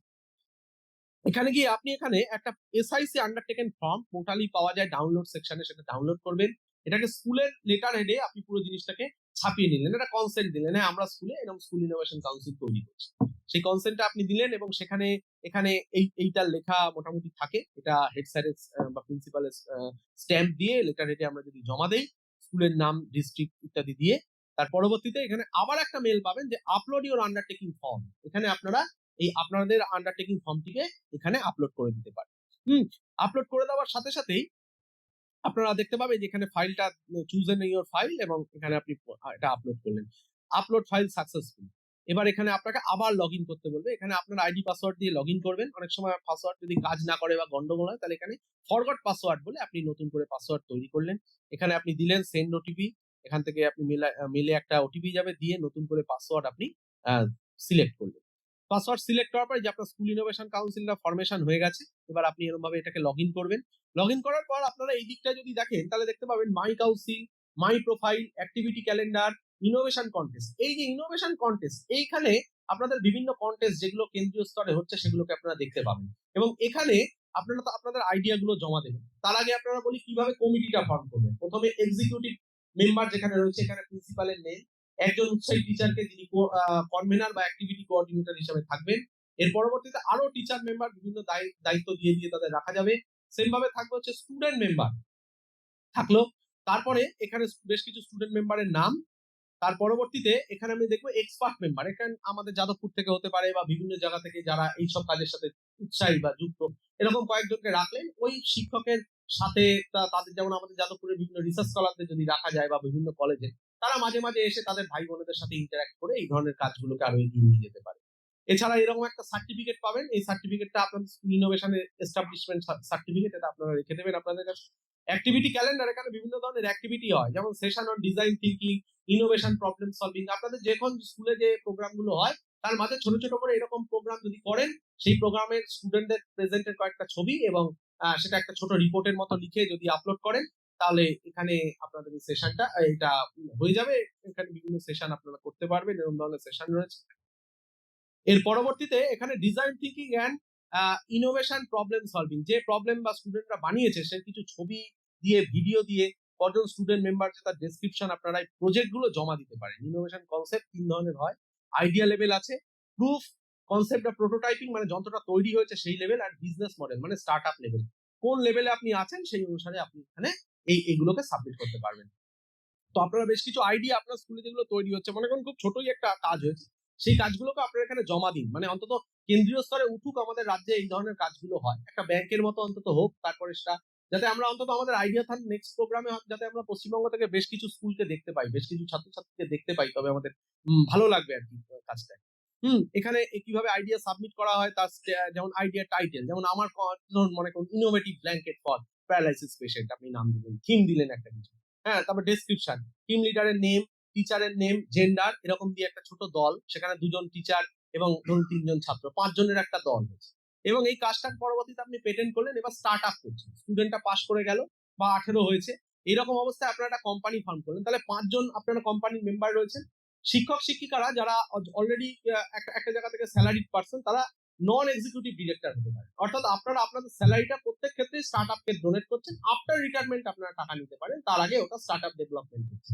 এই যে আপনার মেন্টরশিপে এই যে 3টে ছেলে মেয়ে ছিল, তারা কিন্তু একটা স্টার্ট আপকে তুলে ধরলো এবং তারা দেখা গেল ভবিষ্যতে একটা কিছু বানাতে পেরেছে। তাহলে এই আপনাদের উপস্থিতিটাই পরোক্ষভাবে ওদেরকে একটা করলো, এবং এই 3 জনের তাদের একটা স্টেক থাকলো, তারা সেখানে রয়্যালটিটা নিজেদের মধ্যে, তাদের যে আয়টা হলো, রেভিনিউটা নিল, এবং আপনিও ইন ফিউচার আফটার রিটায়ারমেন্ট এটা জয়েন করতে পারেন, আপনার ফ্যামিলির কেউ এটা পার্ট হতে পারে, স্টার্টআপটার এটা একটা হলো। তা সেরকম ভাবে এগোতে পারেন। কিন্তু আমাদের পশ্চিমবঙ্গে একটা সমস্যা হচ্ছে যে স্কুল টিচাররা এইরকম অ্যাক্টিভিটিতে এখনো স্কুল লেভেলে করা যায়, কলেজ লেভেলে যায়, যেটা রাজীব স্যার বললেন। তো এখানে আমরা কাউন্সিলের প্রেসিডেন্ট চিরঞ্জীব স্যারকে বলবো যদি এরকম ধরনের এনওসি উৎসাহী শিক্ষকদেরকে দেওয়া যায়, তাহলে শিক্ষকরাও এগিয়ে আসতে পারবেন, এবং শুধু 3 জন ছাত্র দিয়ে শুরু করে এটা মনে করলে অন্তত 30 জনের একটা গ্রুপ বা ছোট কোম্পানি হিসেবেও আমরা ফর্ম করে এগোতে পারি। তো এখানে আমরা এই জিনিসগুলো এখানে পরপর রয়েছে, এখানে আপনারা জমা দিতে পারেন। এখানে যেগুলো আপনার এই প্রুফ অফ কনসেপ্ট প্রোটোটাইপ আছে, তার তলায় আছে সাবমিট ইন কপিলা, সেটাকে আপনি যদি পেটেন্ট করতে চান তাহলে তার পেটেন্টের টাকা দিয়ে প্রথমে রেজিস্ট্রেশন করলেন, করে রিইম্বার্সমেন্ট করতে পারেন, গভর্নমেন্ট চার্জটা আপনারা ফেরত পেয়ে যাবেন। সেম ভাবে এখানে বিজনেস মডেল সাবমিশন রয়েছে, যেটা দিয়ে আপনি স্টার্ট আপ করতে পারবেন, তার গ্র্যান্ট স্টার্ট আপ ইন্ডিয়া থেকে পেতে পারেন। এছাড়া হচ্ছে সাবমিট ইউর কোয়ারিজ, কিছু থাকলে সেগুলো দিতে পারেন। ভেরিয়াস অ্যানাউন্সমেন্ট, এখানে গেলে আপনারা কম্পিটিশন গুলো দেখতে পারবেন, মাঝে মাঝে খুলে দেখলেন নতুন কোনো কম্পিটিশন আছে কিনা, তাহলে সেই কম্পিটিশনে আপনাদের ছাত্রছাত্রীদের পাঠান, ওরা কেন্দ্রীয় স্তরে যোগ দিক, তাহলে আমাদের মানে রাজ্যের যে একটা সংস্কৃতি সেটা বেঁচে থাকবে। তো এখানে অ্যানাউন্সমেন্ট ফর, এটা পিএমসি স্কুলের একটা বুট ক্যাম্প আছে, এরকম নন পিএমসি স্কুল বা আমাদের স্টেট স্কুলগুলোরও আস্তে আস্তে আসবে, সেগুলো আপনারা মাঝে মাঝে যাবেন। তো এটা ওরা একটা স্টেজ বানিয়েছে আইডিয়া সাবমিশন থেকে কিভাবে এটা আমরা কপিলা থ্রু দিয়ে এটা ন্যাশনাল লেভেল এক্সিবিশন করতে পারি। দিল্লিতে ওরা প্রত্যেক বছর জুলাই এরকম করে, তো আমাদের বাংলার বিভিন্ন স্কুল থেকে অনেকেই এইখানে যাতে যেতে পারে, সেটা আমরা দেখবো, আমরা যদি আমাদের ভালো লাগবে। এখানে এখানে কেন্দ্রীয় লেভেলে যাদের সাথে আপনারা যোগাযোগ করবেন তারা হচ্ছে মিস্টার ময়ূর অ্যান্ড বিভাম বায়াস, এনারা আছেন। এনাদের নাম্বার এবং মেল আইডি এখানে রয়েছে। আপনাদের কোনো ডিফিকাল্টিজ হলে এনাদের মেল করতে পারেন, আমাদেরও জানাতে পারেন, কারণ যাদবপুর ইউনিভার্সিটি আমাদের এই ওয়েস্ট বেঙ্গলের নোডাল সেন্টার। আমরা ইস্ট জোনের বিভিন্ন স্কুল, সিবিএসসি, ওয়েস্ট বেঙ্গল প্রভৃতিকে নিয়ে আমরা কাজ করছি। তবে এখানে আমাদের যাদবপুরের যে সদস্য তালিকা সেটা তো আমরা পরের পাতায় দিচ্ছি। এই দেখুন আমাদের এরকম রয়েছে আইডিয়া ইনকিউবেশন সেন্টার। প্রথমে এই যে আমি যেমন কম্বলের আইডিয়া দিলাম, এরকম আপনাদের এক্ষুনি যদি জিজ্ঞাসা করা হয় প্রত্যেকে হয়তো 2-3টে আইডিয়া দিতে পারেন। সেই আইডিয়াগুলো এক জায়গায় রেখে তার ব্যাংক, এবং আমরা যখন মনে করুন আপনাদের স্কুলে গেলাম, আমরা ওই আইডিয়া ব্যাংক থেকে কিছু আইডিয়া ওদের দেখালাম। তাদের কয়েকজন বললো হ্যাঁ দাদা আমরা তো এই জিনিসটা করতে পারি, আমাদের কোনো অসুবিধা নেই, আমি পারবো করতে। তো তাহলে সেই দেখুন আইডিয়াটা ওরা এগিয়ে নিয়ে গেল। তাহলে তখন এই টিঙ্কারিং ল্যাব লাগছে, যেটা আমাদের যাদবপুরে প্রাক্তনীরা দিয়েছে। তার পরবর্তীতে সেই কাজ থেকে বেরোনো জিনিসটা পেটেন্ট হবে, তারপরে এন্টারপ্রেনারশিপ সেল আরো নেটওয়ার্ক বাড়াবে, বিভিন্ন কোম্পানির সঙ্গে কানেকশন বাড়াবে, এবং এখানে আইআইসি যাদবপুর ইউনিভার্সিটির থ্রু দিয়ে আমাদের যে ইনকিউবেশন সেন্টার আছে সেখানে লালন পালন হয়ে সেটা একটা বড় একটা কোম্পানি বা এই লেভেলে চলে যাবে। আমাদের সদস্যর মধ্যে রয়েছেন প্রফেসর চিরঞ্জীব ভট্টাচার্য, আমাদের ভাইস চ্যান্সেলর। আগে আমাদের প্রো ভাইস চ্যান্সেলর ছিলেন এবং উনি রেজিস্ট্রারও ছিলেন এবং ডিন সায়েন্স। বহু ক্ষেত্রেই স্যারের স্যার খুবই উৎসাহী। হ্যাঁ, এছাড়া আমি অন্য কথাও বলি, সেটা হচ্ছে 2018 সালে যখন এই সেন্ট্রাল গভর্নমেন্ট এখানে ইনোভেশন কাউন্সিল মানে কলেজ লেভেলে করে, তখন স্যার ছিলেন আমাদের প্রভিসি। হ্যাঁ, তো স্যার কি করলেন যে ওনার নিজের মেল আইডি দিয়ে এবং নিজের যে পাসওয়ার্ড সেইটা দিয়ে স্কুলে প্রথমে আমাদের ইনোভেশন কাউন্সিলে রেজিস্টার করলেন। আমি যবে এখানে কর্মচারী হিসাবে ঢুকলাম তখন বহুদিন স্যারের মেল আইডি পাসওয়ার্ড আমার কাছে ছিল, আমি সেটা দিয়ে লগ ইন করে করে কাজ করতাম। স্যার তখন আমাদের প্রভিসি ছেড়ে এখানে হায়ার সেকেন্ডারি কাউন্সিলের প্রেসিডেন্ট হিসাবে রয়েছে। পরবর্তীতে রাজীব স্যার 2023 সালে প্রেসিডেন্ট হন। স্যার খুবই dynamic. Sir artificial tongue, artificial nose, যারা প্যারালাইসিস পেশেন্ট তাদের জন্য রয়েছে সেন্সার বেস, সেগুলো দিয়ে স্যার অনেক কাজ করেন। এছাড়াও বায়ো বেস বিভিন্ন কাজ করেন। উনি আসার পর আমাদের ইনোভেশন কাউন্সিল একটা অন্য মাত্রায় কাজ শুরু করেছে। সাথে রয়েছে প্রফেসর সায়ন চ্যাটার্জি, এনার নাম আপনারা শুনেছেন, যে ইসরো যে চন্দ্রযান প্রজেক্ট ছিল তাতে উনি ছিলেন প্রত্যক্ষভাবে, এবং উনি আমাদের ভাইস প্রেসিডেন্ট। উনি আমাদের বাইরের কেন্দ্র লেভেলের যে ফান্ড গুলো হয় সেগুলো কিভাবে আনা যায় সেটার উপর দেখেন। আমাদের এর পরে রয়েছেন ডক্টর প্রনিবেশ মন্ডল, কনভেনার। উনি আমাদের ইনোভেশন কাউন্সিলটাকে ধরে রাখা, অন্যান্য যত সমস্ত জিনিস ইন্টারনালি দেখা সমস্ত করেন। আরো নাম করা প্রফেসররা রয়েছে। তার মধ্যে আমি সকলের কথা উল্লেখ না করে আমি 14 নম্বরে চলে যাচ্ছি। প্রফেসর আশিস পাল, ইনোভেশন সেল কোঅর্ডিনেটর, মানে এন্টারপ্রেনারশিপ সেলের কোঅর্ডিনেটর। তো স্যারের সাথে আমার যখন প্রথম পরিচয় হয়, আমি জিজ্ঞেস করি স্যার আপনি কোন ডিপার্টমেন্ট, তখন বললেন ফিজিক্যাল এডুকেশন ডিপার্টমেন্ট, অর্থাৎ আর্টস থেকে। তো স্যার, আমি বললাম স্যার আপনি হঠাৎ ইনোভেশন কাউন্সিলে মানে যুক্ত হয়েছেন কেন? তখন বলে শোনো, যখন আমি যাদবপুরে প্রথম জয়েন করি আজ থেকে 15-16 বছর আগে, ফিজিক্যাল এডুকেশনের ছেলেদেরকে 3টে কাজে ব্যবহার করি। এক নম্বর হচ্ছে কোনো পার্টির এজেন্ডায় পতাকা লাগানো, সেকেন্ড হচ্ছে কোনো জায়গায় মারপিট হলে সেই মারপিটে নিয়ে যাওয়া, আর 3 নম্বর হচ্ছে মাঠে বোতল টোতল পড়ে থাকলে সেগুলো ওরা পোড়াতো, কারণ খুব কম মার্কসের ছেলে মেয়েরা ফিজিক্যাল এডুকেশন বা আর্টসে পড়তে আসে বলে অনেকে মনে করে। তো উনি বললেন যে আমি এই কনসেপ্টটা থেকে বের করব। আমি এখানে যখন আমি একটা খেলছি, একটা ব্যাট করছে, একটা প্লেয়ার খেলছে বা কিছু করছে, তার তো একটা পোস্টার জেস্টার আছে, তার তো একটা সেন্সিং আছে, সেই অ্যাকুরেট অ্যাঙ্গেল গুলোর উপর আমি রিসার্চ শুরু। তো সেখান থেকে উনি করলেন, যখন আপনারা বল করছেন কোন বলটা অ্যাকচুয়ালি আপনার গায়ে লাগতে পারে, ব্যাটস কোন ফোর্সে বল আসছে সেইটার ম্যানেজমেন্ট, এটা উনি টেকনিক্যাল মানুষদের সাথে মিলে, সায়েন্স আর্ট, সায়েন্স টেকনোলজি সকলের সাথে মিলে এই জিনিসটা করে। এখন যাদবপুরের ফিজিক্যাল এডুকেশন এই জায়গা থেকে অনেক বেরিয়ে এসছে। তারা এসেই প্রথমে অনেকেই বলে যে আশিস স্যারের সাথে আমরা কাজ করবো, আমরা ফিজিক্যাল এডুকেশন আমরা এরকম ধরনের কাজ করতে চাই। Goal line technology, art technology প্রভৃতি নিয়ে কাজ করছেন। ফলে যারা আপনারা এখান থেকে আর্টস ফ্যাকাল্টি থেকে আছেন তারাও অনেক কিছু ভাবতে পারে। এআই এর অনেক মডেল তৈরি, যেমন আপনি মনে করুন এআই একটা উত্তর জেনারেট করে দিচ্ছে, সেটা আদৌ কত পার্সেন্ট অ্যাকুরেট, সেই অ্যাকুরেটের চেকটা কিন্তু আমাদের আর্টস ফ্যাকাল্টি নিয়ে অনেকে করেন। যেমন আমাদের আলিপুর যে জেল মিউজিয়াম হয়েছে, আমাদের টিকিন স্যার আছেন, উনি ওইটা পুরোটাকে ডেকোরেট করে দিয়েছেন, তার যে এআই জেনারেটেড ভয়েস টয়েস এগুলো সমস্তটাই উনি করেছেন। তো এরকম বিভিন্ন রকম কাজ রয়েছে যেখানে আর্টস, সায়েন্স, কমার্স বলে কিছু নেই, সবাই মিলে জয়েন্টলি এরকম প্ল্যান করে করা যেতে পারে। এছাড়া আরো বিভিন্ন রকম প্রফেসররা আমাদের এখানে রয়েছেন, দেখুন আইপিআর সেল একজন দেখছে, আর&ডি সেল একজন দেখছে, সেই সমস্তটাই এই ইনোভেশন কাউন্সিলের আন্ডারে একটাই ভার্টেক্সের আন্ডারে শুরু হয়। আমাদের ছাত্র সদস্য অন্তত 70-80 জন রয়েছে, যারা সবাই সেকেন্ড ইয়ার বা থার্ড ইয়ার থেকে হয়। আমরা পরের বার থেকে আশা করব আপনাদের স্কুল থেকে আসা ছাত্রছাত্রীরা অনেকেই প্রথম দিক থেকে আমাদের ইনোভেশন কাউন্সিলে যুক্ত হবে, সেটা আমাদের একটা গর্বের বিষয় হবে। তো আমরা প্রথম 10 জন ছাত্রের নাম লিখেছি যারা এবার 4th ইয়ার থেকে আছে। এছাড়াও আমাদের রয়েছে যে সুলেখা কোম্পানির কথা আমি ইতিহাসের শুরুতে বলেছিলাম, যে যাদবপুরেরই একটা কালী যেটা পরবর্তীতে মিত্র ব্রাদার্স কিনে নেয় এবং তারা সুলেখা কোম্পানি তৈরি করে। সুলেখা কোম্পানির পেনে আপনারা অনেকে লিখেছেন, আপনাদের আগে পাওয়া যেত। সেই সুলেখা কোম্পানির মালিক আমাদের এখানে রয়েছেন। উনি আমাদের স্টুডেন্টদেরকে বিভিন্ন গ্র্যান্ড দেন, এক্সপার্ট হিসেবে কাজ করেন। Doctor Subhrangshu Sanyal, IMCIP Kolkata CEO উনি ছিলেন। মহুয়া হোম চৌধুরী, ইনি হচ্ছেন এই পেটেন্ট লয়ার যার নাম আপনারা পড়েছেন, যে রসগোল্লার GI ট্যাগ নিয়ে যে ভদ্রমহিলা মামলা করে এটা জিনিসটা করেন, পশ্চিমবঙ্গ DSTর অফিসার, তিনিও আমাদের রয়েছেন এবং আমাদের পেটেন্ট ফাইল বা এই বিষয়ক হেল্প এই মহুয়া ম্যাডামই করে থাকেন। আরো এখানে অনেকে রয়েছেন, যেমন যে স্যার বলছেন পল্লবী লাউডিকা, ওকে আমরা রেখেছি, Royal Bengal Green Tech Private Limited. ও আমাদের স্টার্ট আপ এবং শার্ক ট্যাঙ্ক থেকে বেশ ভালো টাকা উপার্জন করেছে। তো এখানে আমরা যেটা আমরা স্টাডি করেছি, সেখানে আমরা দেখতে পাচ্ছি যে বাংলা মিডিয়াম স্কুলের ছাত্রছাত্রীদের সাথে দেখুন এদের মিল আছে। আপনারা জানেন বিজ্ঞানের যে টমাস আলভা এডিসন, একে স্কুল থেকে বের করে দেওয়া হয়েছিল। মা তাকে বিভিন্ন ইলেকট্রনিক্স যন্ত্র কিনে দিয়ে বললো যে তোমাকে তো স্কুলে পড়ানোর মতো কেউ নেই, তুমি বাড়িতে বসে এগুলো বানাও। পরবর্তীতে দেখা যায় তার 1000-এর বেশি উদ্ভাবন, বিভিন্ন স্টার্ট আপ পেটে প্রভৃতি করেন। তো দেখুন এরকম আমি আমার সময়ই বলছি, আমার এরকম অনেক বন্ধু বান্ধব যারা এরকম ছিল, তারা এখন বিভিন্ন রকম কাজকর্মের সাথে যুক্ত হচ্ছে বা ভবিষ্যতেও হবে। এরকম এই কথা ভুলে যেত, পড়া ভুলে যেত, এরকম আলবার্ট আইনস্টাইন যদি বিজ্ঞানী হতে পারে, এরকম ধরনের ছেলে মেয়ে প্রচুর বাংলা মিডিয়ামে রয়েছে, তাহলে তারা নিশ্চয়ই পরবর্তীতে অনেক বড় কিছু হতে পারে। চিরপঙ্গু ভদ্রলোক তিনি স্টিভেন হকিন্স, এরকম। হ্যাঁ, যে কথাটা চিরঞ্জীব স্যার খুব বলেন যে আমাদের বাংলা মিডিয়ামের ছেলেমেয়েরা অস্তিত্বের জন্য সংগ্রামের মধ্যে দিয়ে বড় হচ্ছে, কম টাকা, অনেক দূর থেকে আসে, ইত্যাদি ইত্যাদি। সুতরাং এরাই পারবে।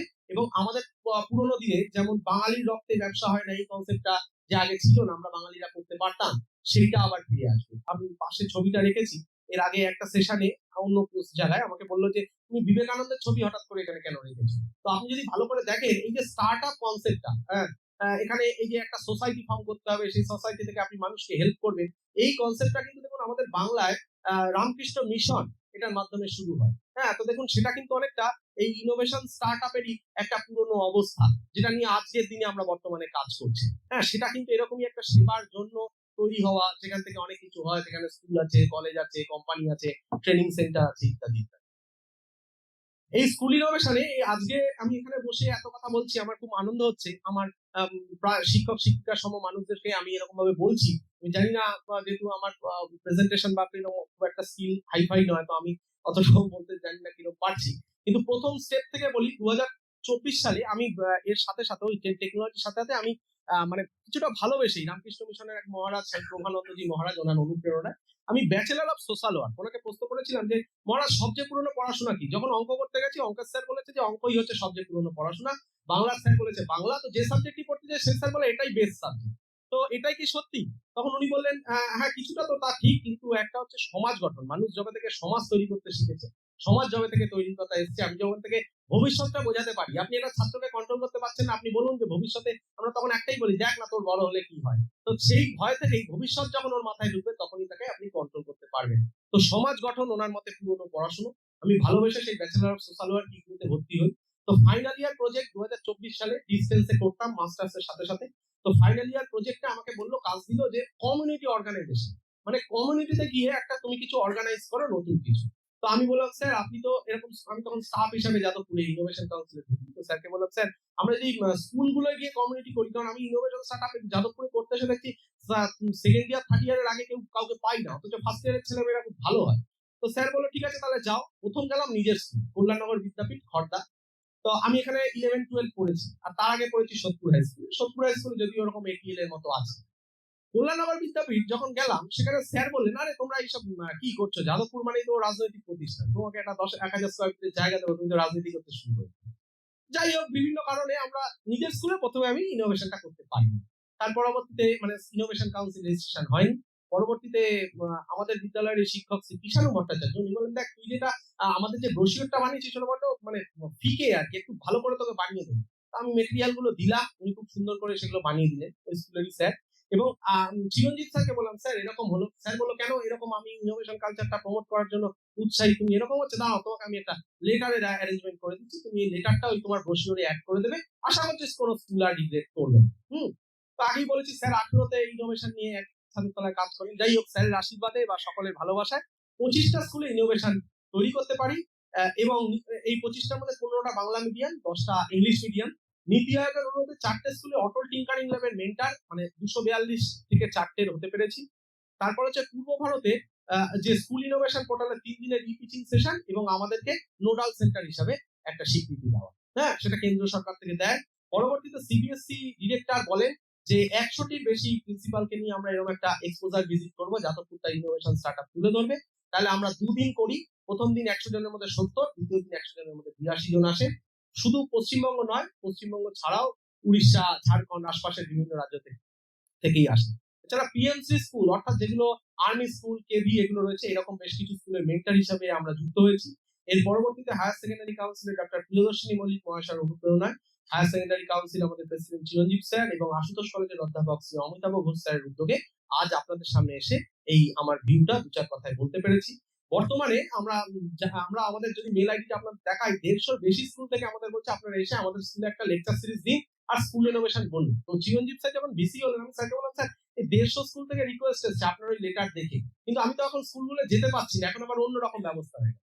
তো স্যার বললেন তাহলে আস্তে আস্তে এমন করি যে কাউন্সিলে মাঝে মাঝে আমরা বিভিন্ন স্কুলদের ডেকে আনবো, একটা বড় সংখ্যক শিক্ষিকারা আসবে, তাদেরকে তুমি তোমার মেসেজটা দাও, তারা নিশ্চয়ই ছাত্রছাত্রীদের কাছে সেই মেসেজটা করবে, কারণ আমাদের এখানে শিক্ষক শিক্ষিকারা খুব ভালোবাসেন এই ধরনের কাজকর্মগুলো করতে। হ্যাঁ, এছাড়াও হচ্ছে সায়েন্স কমিউনিটি ফোরামের সাথে আমরা একটা এগ্রিমেন্ট সাইন করছি যে বিভিন্ন স্কুলগুলোকে নিয়ে আমরা যদি ক্লাস 10 পর্যন্ত, অন্তত 8 পর্যন্ত বিজ্ঞানমুখী বিভিন্ন ট্রেনিং হাতে কলমে দেখাতে পারি, তাহলে ওরা বিজ্ঞানে বেশ কিছুটা উৎসাহী হবে, তারপরে ওদেরকে ইনোভেশন বোঝাবো এবং ওরা ইনোভেশনের দিকে যাবে। তো এই কাজটা আমরা করার চেষ্টা করছি। এছাড়াও আমি চিরঞ্জীব স্যারকে বা secretary, joint secretary madam, Amitabh sir অনেক আরো কিছু প্রস্তাবনা বা ভবিষ্যৎ পরিকল্পনা বলছি। দেখুন এই যেটা রয়েছে এটা তো সম্পূর্ণ কেন্দ্রীয় সরকারের ব্যাংক, সেখানে আমাদের রাজ্যের খুব একটা কিছু আমরা করতে পারি না, আমরা আইডিয়া গুলো না কি হচ্ছে অতটা বুঝতে পারছি না। আমরা যদি বাংলা শিক্ষা পোর্টালের মধ্যেই একটা অংশ রাখি যেখানে আপনারা আপনাদের আইডিয়া গুলো জমা দিলেন এবং এই আইডিয়ায় শিক্ষকদেরও যদি কিছু রিকগনিশন আলাদা করে দেওয়া যায়, সেটার যদি হয় তাহলে অনেক শিক্ষক শিক্ষিকারাও আসবেন, ছাত্রছাত্রীদেরও যদি করা যায়। এছাড়া হচ্ছে মনে করুন আপনার স্কুলে 5টা ছাত্রছাত্রী আছে যারা এরকম ল্যাবের ফেসিলিটি পেলে ভালো হয়, অথচ আপনার পাশের স্কুলে একটা এটিএল আছে কিন্তু সেটা দেখা যাচ্ছে লাস্ট 1.5 বছর ধরে তালা বন্ধ। তো যদি শর্ত সাপেক্ষে এই স্কুলের ছেলেমেয়েরা ওই স্কুলে গিয়ে কিছু কাজকর্ম করে তাহলে বেশ কিছুটা কাজ হতে পারে। এছাড়া হচ্ছে স্কুল ইনোভেশন জোরদার করতে বা কলেজ এবং বিশ্ববিদ্যালয়ের অধ্যাপক, গবেষক যারা রয়েছে তাদের মেন্টরশিপ এবং সহযোগিতা, পেটেন্ট এবং স্টার্টআপে আরো কপিরাইট প্রভৃতিতে শিক্ষকদের আরো আরো করে নিয়ে আসা, এবং যেটা আমি বলছিলাম যে স্টার্টআপে শিক্ষকরা যদি নন এক্সিকিউটিভ ডিরেক্টর হিসাবে ওনার কোম্পানির মধ্যে থাকতে পারে। আমি এখানে দেখতে পাচ্ছি পরিমল কুন্ডু স্যার রয়েছেন ফার্স্ট রোতে, একদম শুরুতে। উনি একটা পেটেন্ট করেছেন, উনি চান্দ্রা হাই স্কুল আরামবাগ থেকে আছেন। উনি একটা পেটেন্ট করেছেন, উনি বলছেন আমি আমার ছাত্রদের নিয়ে আমি একটা এরকম স্টার্টআপ করতে চাই, আমি কি একটা এনওসি সার্টিফিকেট পাবো? তা আমি বললাম আপনি অমিতাভ স্যার বা অন্যান্যদের সাথে যোগাযোগ করুন, হয়তো ভবিষ্যতে পাবেন, স্যার হয়তো আছেন, স্যার কিছু কথা বলবেন ভবিষ্যতে আপনাদের। এছাড়াও হচ্ছে রাজ্য স্তরের স্বীকৃতি, যেটা আগেই বললাম, ছাত্রছাত্রীদের আলাদা করে স্বীকৃতি, কোনো প্র্যাকটিক্যাল কাজের জন্য এক্সট্রা ক্রেডিট পয়েন্ট বা এগুলো যদি থাকে তাহলে ওরা আরো ইন্টারেস্টেড হবে। তো এটাই, ধন্যবাদ। আমি আমার কথা আপনাদেরকে জানি না কতটা বোঝাতে পারলাম, হ্যাঁ, তবে আমি চেষ্টা করলাম। তো আপনারা সকলে যদি আসেন তাহলে আমরা সকলে মিলে এরকম একটা কালচার করতে পারবো। হ্যাঁ, ধন্যবাদ। হ্যাঁ হ্যাঁ স্যার বলুন।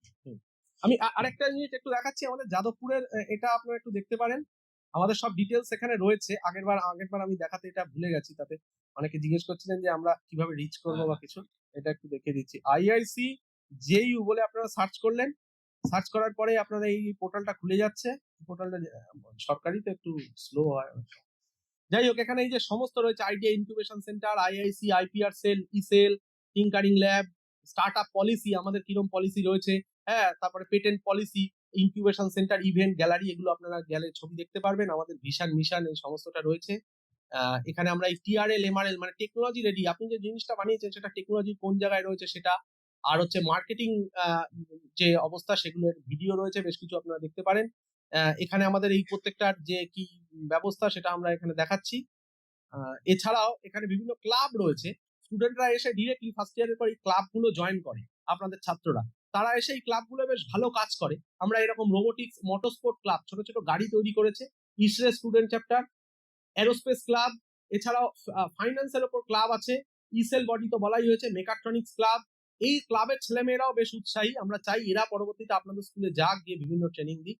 আর এখানে একমাত্র স্টাফ হিসাবে আমার নামই দেওয়া রয়েছে। তো এখানে আমার নাম্বার, আমাদের অফিসিয়াল মেল আইডি সমস্ত কিছু দেওয়া রয়েছে। আর আপনারা এই অফিসে তো আসতেই পারেন, কোনো অসুবিধা নেই। আর কোনো এতে যদি আমি সহায়তা করতে পারি, আপনারা যদি সবাই স্কুল ইনোভেশনটা রেজিস্ট্রেশন করেন এবং তাতে যদি আপনাদের আইডিয়া গুলো জমা দেন অন্তত, তাহলে আমার মনে হয় অনেকটা সুবিধা হবে। হ্যাঁ, ঠিক আছে স্যার। সবাইকে অশেষ ধন্যবাদ। এত সুন্দর বলেও যে ব্যাপারটা, ছবিটা একদম আমাদের চোখের সামনে ভেসে ওঠে। মানে ইনোভেশন ব্যাপারটা আমরা সেই ছোটবেলায় পড়েছিলাম যে বিমল কর মহাশয় গল্প গজপতি সুর, সেই লেভেলে আর নেই। এবার সেখান থেকে আমরা সত্যিকারের একটা জায়গায় চলে আসছি, যেখানে ছাত্রছাত্রীরা নিজেরাই এবং আপনাদের মাধ্যমে তারা একটা জায়গায় পৌঁছবে এবং তাদের উৎসাহ এতটাই হতে পারে, হয়তো তাদের মাথা থেকে এমন জিনিসও বেরোতে পারে, এগুলোর মাধ্যমে হয়তো আমরা বা স্কুল নিজে অনেক বেশি উপকৃত হতে পারে। এবং এই বিষয়ে আরেকটু বলতে, যারা এই কাউন্সিলের সঙ্গে যাদবপুর ইউনিভার্সিটির সঙ্গে যুক্ত হয়ে এগুলো করেছেন, আপনাদের মধ্যেও যদি আপনারা কেউ থাকেন তাহলে বলবেন। তো আমাদের মধ্যে আছেন ডক্টর শান্তনু কুণ্ডু। উনি এসছেন নৈহাটি নরেন্দ্র বিদ্যানিকেতনের পাশাপাশি। তো ওনার স্কুল খুবই এই বিষয়ে মানে খুব বড় একজন স্কুল, এবং উনিও খুব উৎসাহী। তো শান্তনু, একটু এসো, তুমি তোমার অভিজ্ঞতা বলো।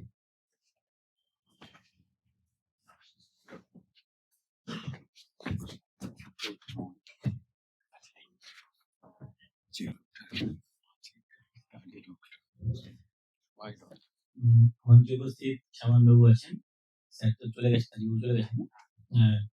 অমিতবাবু আছেন, আমরা প্রত্যেকজন শিক্ষিত আছি বা সহশিক্ষক যারা আছি আমরা। আজকে একটা অত্যন্ত গুরুত্বপূর্ণ একটা সন্ধিক্ষণ আমরা এসে দাঁড়িয়েছি।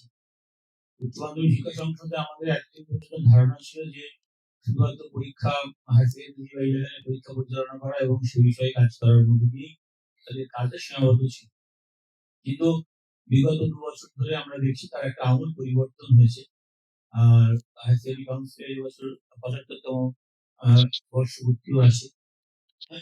শিক্ষাক্ষেত্রে যে কাজগুলো এই মুহূর্তে কাউন্সিল করছে আমরা সকলেই জানি, তার মধ্যে অন্যতম গুরুত্বপূর্ণ জায়গাটা হচ্ছে যে বিভিন্ন সাবজেক্টে সায়েন্স বিশেষ করে এখন চলছে, তার যে ভিডিও গুলো যেগুলো করা হচ্ছে সেগুলো ইউটিউবে মানব বাচ্চাদের কাছে পৌঁছে দেওয়া হচ্ছে। এটা একটা অত্যন্ত গুরুত্বপূর্ণ জায়গা। তো এখান থেকেই ছেলে মেয়ে, অনেক স্কুলে পরিকাঠামোগত সমস্যা আছে, ল্যাবের সমস্যা আছে, সমস্ত স্কুলে সমস্ত প্র্যাকটিক্যাল গুলোকে করানো সম্ভব হবে না অনেক সময়।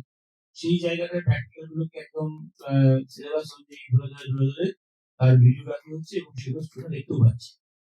এইটা একটা যেমন কাজ কাউন্সিল একটা শুরু করেছে, তেমনি পাশাপাশি আরেকটা কাজ কাউন্সিল করছে যে এবার এই যে ইনোভেটিভ কাউন্সিলের সঙ্গে যুক্ত যাদবপুর বিশ্ববিদ্যালয়ের সঙ্গে সংযুক্ত হয়ে যে কিভাবে নতুন দিগন্ত খুলে দেওয়া যায় সেই বিষয়ে একটা আলোকপাত হচ্ছে। কারণ হচ্ছে একটা, আমি আগের সেশনে বিভিন্ন আলোচনা হচ্ছে যে ছেলেমেয়েরা ইদানিংকালে সায়েন্স নিয়ে পড়তে চাইছে না, সায়েন্স খুব কম স্টুডেন্ট ভর্তি হচ্ছে। এবং শুধু সায়েন্সে কম স্টুডেন্ট ভর্তি হচ্ছে না, একটা শ্রেণী যারা তারা ঠিক করে নিচ্ছেন যে বেশিরভাগটাই জেই বা নিট এখানে যাবে, এবং এখন তো জেই সবাইকে র্যাঙ্ক দেওয়া হয়, ফলে বিভিন্ন প্রাইভেট কলেজ অনেক কোচিং উঠেছে, সেগুলোতে তারা চলে যাচ্ছে। ফলে যে আউটকামটা নর্মাল লাইন আউটকাম, সেই জায়গাটা কিন্তু আসছে না। এই জায়গাটায় বিজ্ঞান নিয়ে পড়ার উৎসাহ প্রদান বিষয়টা আমরা 11-12 ছেলেমেয়েদেরকে ভাবছি যারা সায়েন্স নিয়ে ভর্তি হচ্ছে, তারপর তাদেরকে আলোচনা করে তাদেরকে কেরিয়ারের বিষয়টাও থাকছে, পরীক্ষা পাশের বিষয়টা থাকছে, কিন্তু যে কাজ করা বিজ্ঞান নিয়ে কাজ করে হাতে কলমে যে বিজ্ঞান যে কথা সংগ্রহ হচ্ছেন, সেই কাজটা কিন্তু কোথাও যেন আটকে যাচ্ছে।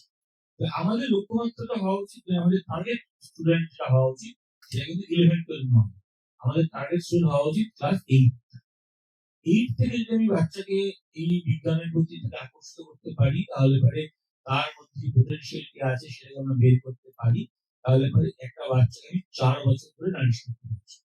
ইন্সপায়ার অ্যাওয়ার্ড বলে একটা হয়, একটা কম্পিটিশন হয় সেন্ট্রাল গভর্নমেন্টের, সেখানে খুব কম স্কুল আমাদের ওয়েস্ট বেঙ্গল থেকে খুব কম স্কুলে অ্যাপ্লাই করে, বারবার ওই গভর্নমেন্ট থেকে মেল পাঠানো হয়, মেলটা মেলের মতোই থেকে যায়, কিন্তু কেউ আর অংশগ্রহণ করে না। আমরা সবসময় মনে করি আমাদের জিততেই হবে, এমন একটা প্রোডাক্ট তৈরি করতে হবে যেটা আমাদেরকে পুরস্কার নিয়ে আসবে। কিন্তু এই পুরস্কারের দিকে তাকাতে গিয়ে কিন্তু আমরা আমাদের ছেলে মেয়েদের মধ্যে পোটেনশিয়াল থাকে সেটাকে বের করে আনতে আমাদের পিছিয়ে যাই। এই পিছিয়ে যাওয়ার অন্যতম যদি মানে একটা আঙুল অন্যদিকে তোলা হয়, তিনটা আঙুল আমাদের দিকে ফিরে আসে। আর আমরা যারা এই চয়ে আছি, আমরা কাজের চাপে বিভিন্ন রকমের চাপ আমাদের, তা সত্ত্বেও তো আমরা ওই দিকে নজর দিতে পারি না। কিন্তু এই সেট অফ টিচার্স আমরা তৈরি করে নিতে পারি, যারা সায়েন্স নিয়ে পড়ান বা বাচ্চাদের নিয়ে কাজ করেন। মূলত আমাদের মন্ত্রী শিক্ষা পর্ষদের যে আমাদের রুটিন, যেটা গাইডলাইন দেওয়া হয়, তাদের আনন্দ পরিচয় যে ক্লাস, আনন্দ পরিসরের ক্লাসে কিন্তু বেশিরভাগ গল্প করে, গল্প গুজব করে বা কোনো টেক্সট বই পড়িয়ে ওইভাবেই কিন্তু কাটিয়ে দেওয়া হয় বেশিরভাগ বেশিরভাগ school। তো সেখানে যদি একটা আমাদের সায়েন্স ক্লাব একসময় ছিল, সায়েন্স ক্লাব স্কুলে, একটা স্কুলে যদি সায়েন্স ক্লাব, এখন ইকো ক্লাবের উপর জোর দেওয়া হচ্ছে। পলিউশন কন্ট্রোল বোর্ড কিছুদিন আগে একটা ইকো ক্লাবের গাইডলাইন দিয়েছে।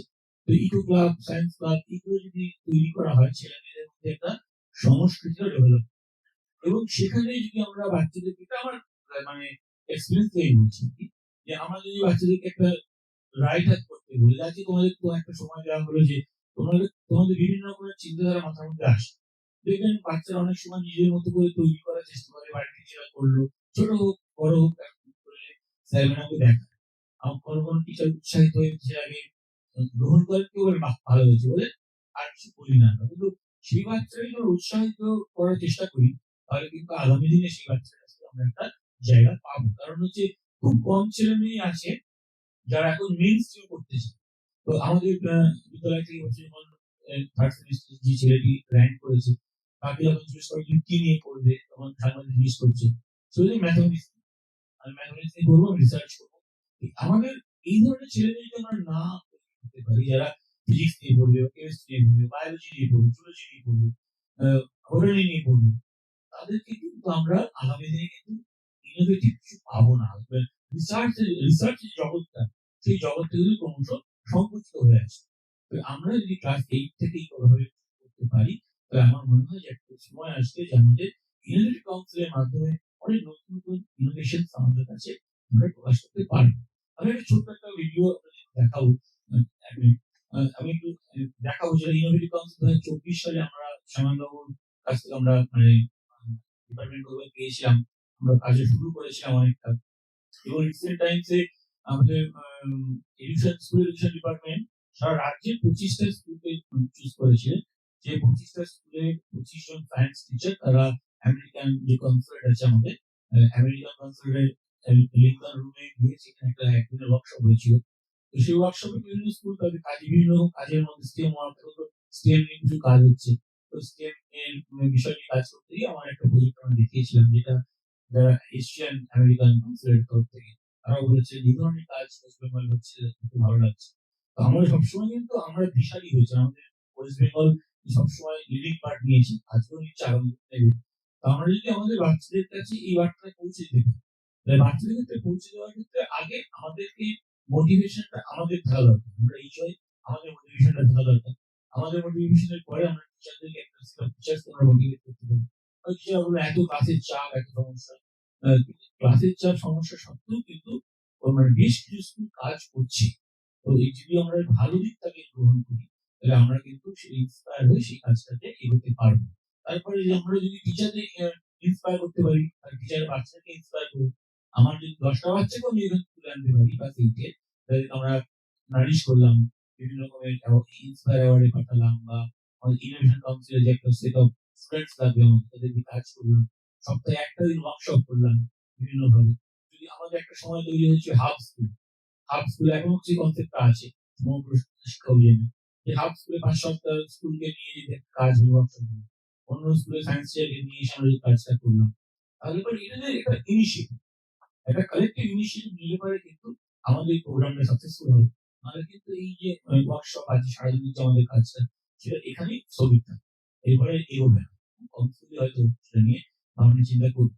আমি একটা ছোট্ট বাচ্চাদের কাছ থেকে আমরা তৈরি করেছিলাম একটা কিভাবে সেন্সারের মাধ্যমে ড্রাই আমাদের ওয়েস্টেজ বা ওয়েট ওয়েস্টেজ, কিভাবে তার ভাগটাকে নিজের মতো করে সেই জায়গাটা যাবে, এই ইনোভেটিভ একটা আইডিয়া।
এইরকম যদি আমরা ছোট ছোট কাজ বাচ্চাদেরকে ওদের বিভিন্ন কাজে এর আগে সেশনে বলছিলেন যে একজন স্যার একটা বাচ্চা কার্ডবোর্ড এর মধ্যে দিয়ে একটা ব্লুটুথ ডিভাইস বানিয়ে নিয়েছে, এরকম দেখবেন বিভিন্ন বাচ্চারা তৈরি করে।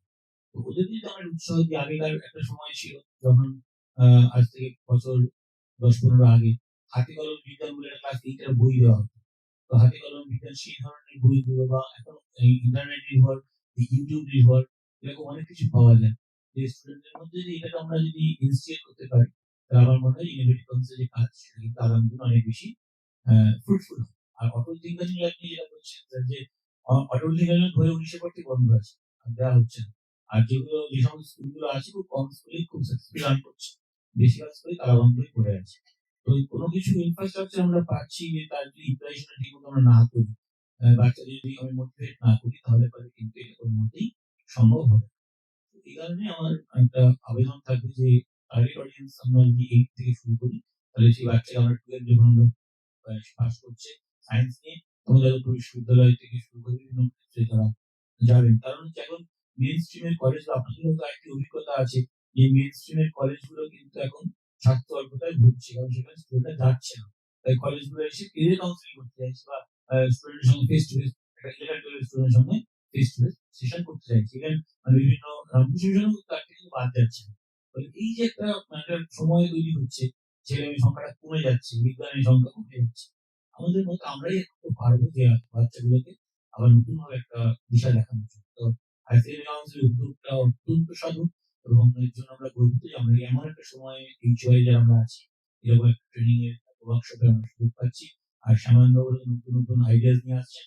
আমার মনে হয় আগামী দিনে আমাদের এই কাজটা অবশ্যই আমরা করতে পারবো। Thank you.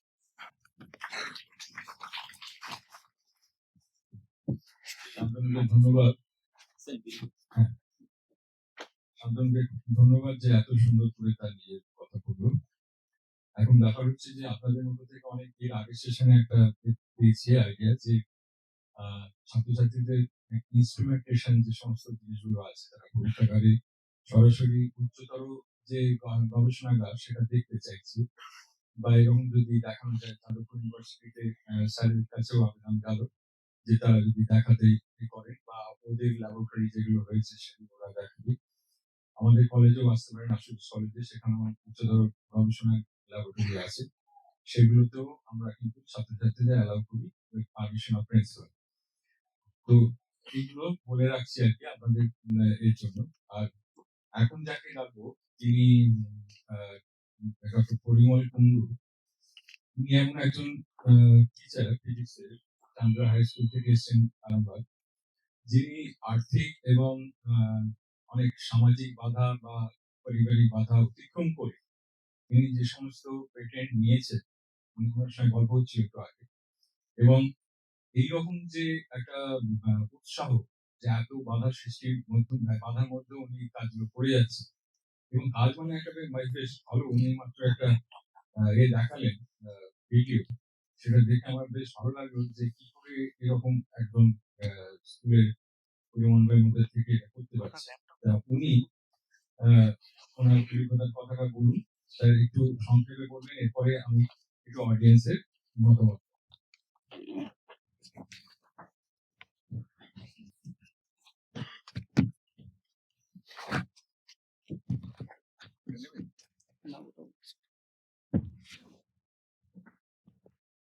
নমস্কার, আমার নাম পরিমল কুমার কুন্ডু, আরামবাগের চান্দা হাই স্কুল থেকে আসলাম। তো এনাদের সাথে আগে আমার যোগাযোগ ছিল, সেটা আমার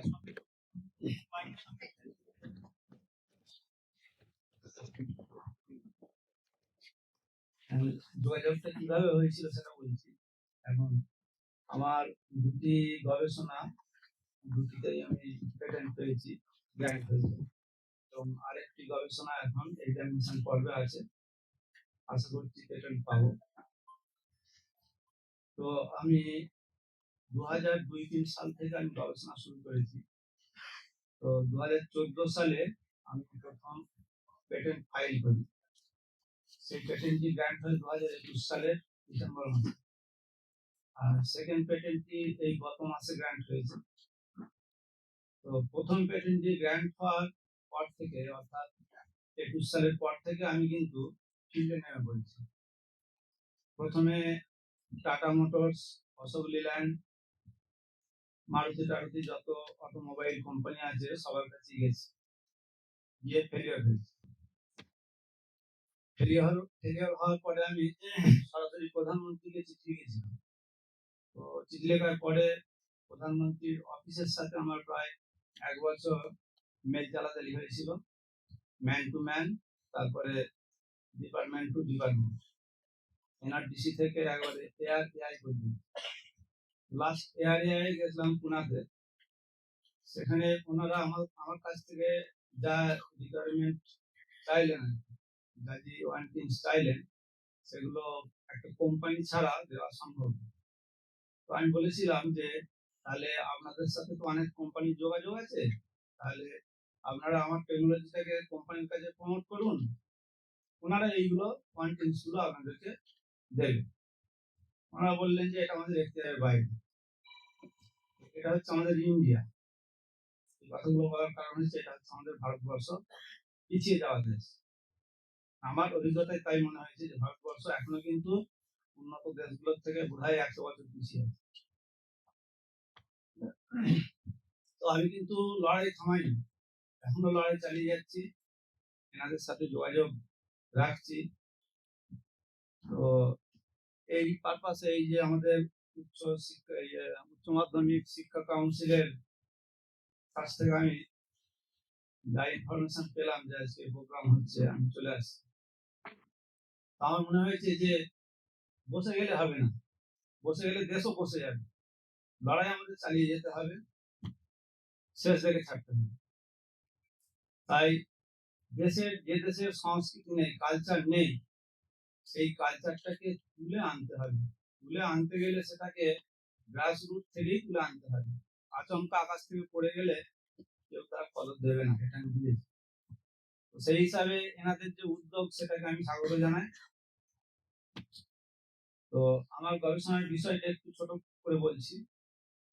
এটা মূলত একটা এনার্জির উপরে করা হয়েছে। ফার্স্ট স্টেটমেন্টটা ছিল শক্তিকে কি করে বাড়ানো যাবে। তো এটা আপনারা সকলেই জানেন যে শক্তি নিত্য, law of conservation of energy, এটা আপনারা সকলেই জানেন যে শক্তিকে বাড়ানো যায় না, কমানো যায় না। তো আমি সেই ডিবেটে এখন যাব না, তবে আমার মনে হয়েছে যে শক্তির নিত্যতা সূত্র পারফেক্ট নয়। তো সেটা আমি দেখিয়েছি। এমন আপনারা হয়তো গিয়ার সিস্টেম ব্যাপারটা হয়তো কেউ কেউ জানেন। সেই গিয়ার সিস্টেমেতে আপনারা দেখবেন গাড়ি যখন 1 নম্বর গিয়ারে যায়, গাড়ি কিন্তু প্রচুর লোড টানে।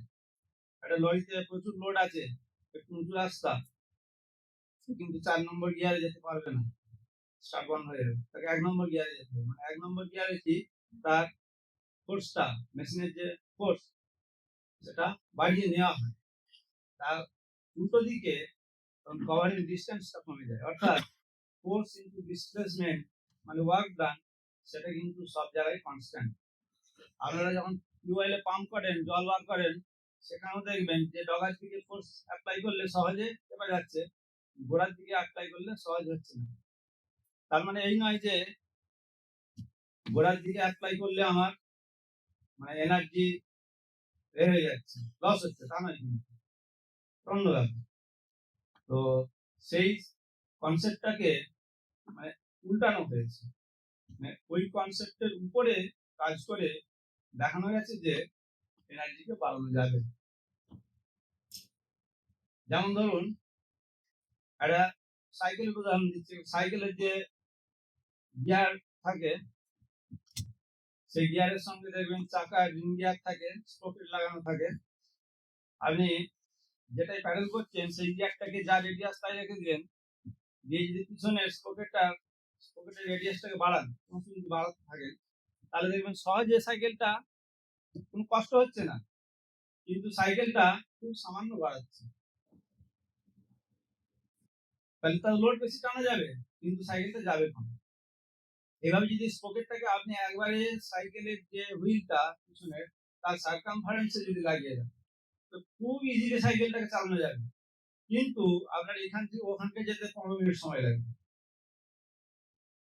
তাহলে ওখানে কি হলো, তার অ্যাক্সেলেতে জেনারেটিং ফোর্সটাকে বাড়িয়ে নেওয়া গেল, কিন্তু উল্টো দিকে তার কভারিং ডিস্টেন্সটা কমে গেল। আমি করেছি কি, ফোর্সটাকে বাড়িয়ে নিয়েছি কিন্তু কভারিং ডিস্টেন্সটাকে ঠিকই রেখেছি, তাহলে এনার্জি বেড়ে গেল। ওটা কিভাবে হবে না, ধরুন একটা গাড়ির পিছনের চাকা রেয়ার হুইল, একটা 4 হুইলার ধরুন, 6 হুইলার ধরুন, যাই ধরুন, তার পিছনের যে রেয়ার হুইল, সেই রেয়ার হুইলটাকে তার থেকে একটা বড় হুইলের সার্কামফারেন্সে প্লেস করুন, কন্ট্যাক্ট করুন। বাই চেন হতে পারে, বাই বেল্ট হতে পারে, বা ডাইরেক্টলি। ফলে কি হবে, তার নিচের চাকাটা যেহেতু বড়, তাহলে তার বড় চাকার অ্যাক্সেলেতে যে টর্কটা জেনারেট হবে, মোমেন্ট অফ ফোর্স আর কি, যে টর্কটা জেনারেট হবে অটোমেটিক্যালি বেশি হবে। আপনারা দেখেছেন যে চাকা সার্কামফারেন্স ধরে ঠেললে সহজে ছেড়ে যায়, গাড়ি যখন কাদায় পড়ে যায়, সার্কামফারেন্স আমরা ফোর্স অ্যাপ্লাই করি। তাহলে ওই সার্কামফারেন্সের কানেক্টে যখন থাকছে, তাহলে সেখানে তার সেন্টারেতে যে টর্ক জেনারেট হচ্ছে সেটা অনেক বেশি টর্ক জেনারেট হচ্ছে। এবারেতে ওই যে একটা কনভেনশনাল ভেহিকেলসের যে রেয়ার হুইলটাকে লাগালাম উপরে, তাহলে সেই হুইলটা একবার ঘুরলে, এই বড় হুইলটা হয়তো একবার ঘুরবে না, কিন্তু উপরের হুইলটা একবার ঘুরলে যে লিনিয়ার ডিস্টেন্সটা কভার করবে, এ হয়তো হাফ পাক ঘুরবে, কিন্তু এক সেম লিনিয়ার ডিস্টেন্স কভার করবে। তাহলে আমি যেটা বলছিলাম যে এইখান থেকে 15 মিনিট ওইটুকু যাবেন না, 15 মিনিটে যতটা যাওয়ার ততটাই যাবে, তার সঙ্গে সঙ্গে তার লোড বিয়ারিং ক্যাপাসিটিটাকে বাড়িয়ে নেওয়া গেল। এটা হচ্ছে আমার ইনভেনশনের মূল প্রতিপাদ্য বিষয়। ভিডিওটা আছে তো হ্যাঁ, ভিডিওটা আমার একটি ভিডিও আছে, আমি দেখাচ্ছি আপনাদের। এবং এরপরে আরো একটা ইনভেনশন যেটা মানে আমাদের এক্সামিনেশন পর্বে আছে, সেটা মানে এটা এই ভেহিকেলসে এই টেকনোলজিটা অ্যাপ্লাই করলে মানে প্রায় 150% এক্সট্রা মেকানিক্যাল অ্যাডভান্টেজ পাওয়া যাবে। যদিও ম্যাথামেটিক্যালি যে generating force on the axle, এটা বলা যেতে পারে, ম্যাথমেটিক্যালি বলা যেতে পারে infinite amount of force can be generated. অ্যাক্সেলেতে অসীম পরিমাণ ফোর্স জেনারেট করা যাবে ম্যাথমেটিক্যালি, কিন্তু বাস্তবে করতে গেলে সেটা সম্ভব নয়, অনেকটা অন্যরকম সমস্যা। তো মোটামুটি এইটাতে 150% অ্যান্ড অ্যাবাভ মেকানিক্যাল অ্যাডভান্টেজ পাওয়া যেতে পারে। এবং নেক্সট যে রিসার্চ পেপার যেটা পাবলিশ হয়েছে, তাতে করে প্রায় 300% অ্যান্ড অ্যাবাভ মেকানিক্যাল অ্যাডভান্টেজ পাওয়া যেতে পারে। তো এখন যে আমি প্রোটোটা বানিয়েছি সেটা আপনাদের একটু দেখাবো। রানিং যন্ত্র কোনটা স্যার? আপনি ওই দিস পিসিতে যান, গিয়ে পরিমল কুণ্ডুতে, সেকেন্ড পরিমল কুণ্ডুটাই হ্যাঁ আছি। এইটা হচ্ছে আপনার, দাঁড়ান আছে আরেকটা আছে, এটা নিচে যাবো? না ওটা নয়, ওটা নয়। আচ্ছা আরেকটা পরিমল কুণ্ড আছে না, ওইটাই ক্লিক করুন। হুম। আরেকটা পরিমল কুণ্ড লেখা আছে, হুম। ওইটাই যান, এইটা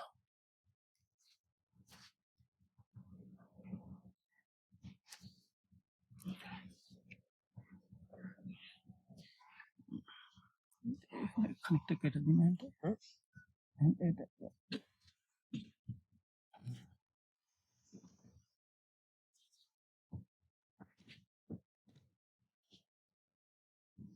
এটা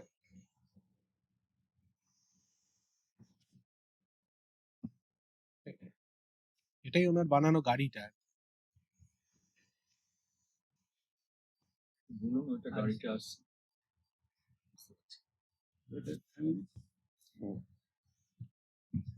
এখানে তো মানে আমি যে প্রোটোটা বানিয়েছি, এই প্রোটো ছাড়াও যে কোনো ভেহিকেলসে এটাকে অন্য ফর্মে অ্যাপ্লাই করা যাবে।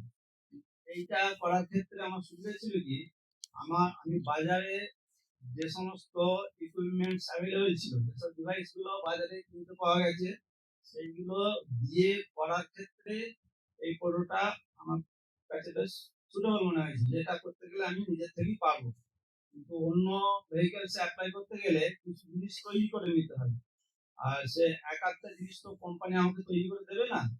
যার জন্য এই টোটোটাই আমি বানিয়েছি, এবং এছাড়াও যে কোনো ভেহিকেলসে, এমনকি 2 চাকাতেও এটাকে প্রয়োগ করা যাবে। 4 চাকা, 6 চাকা, 10 চাকা, 20 চাকা গাড়িতেও এটাকে অ্যাপ্লাই করা যাবে।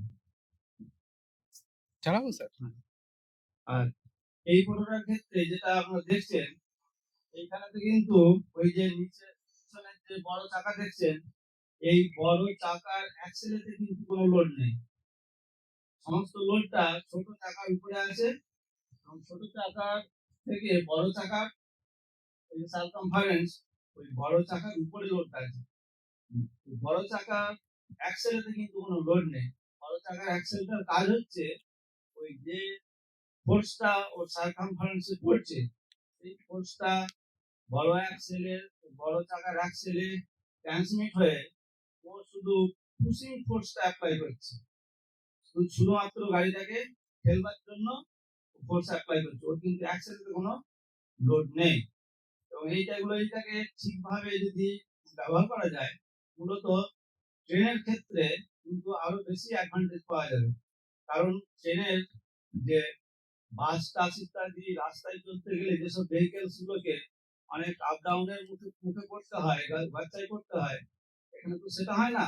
ফলে ট্রেনের ক্ষেত্রে এই টেকনোলজিতে আরো অনেকটাই ডিমান্ড পাওয়া যাবে, প্রায় 300% অ্যাবাভ মেকানিক্যাল অ্যাডভান্টেজ পাওয়া যেতে পারে।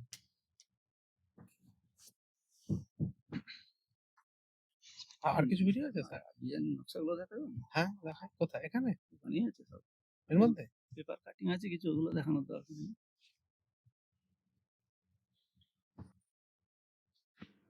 এগুলো, হ্যাঁ।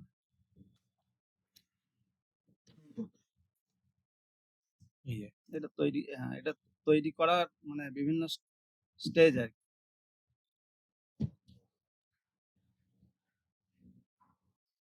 ওটা ভিডিও।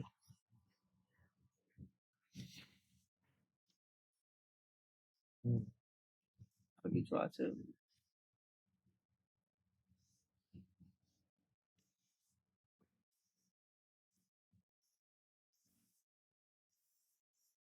সেই সময় আনন্দবাজার বর্তমান পত্রিকাতে বেরিয়েছিল, তার কার্টুনগুলো আছে।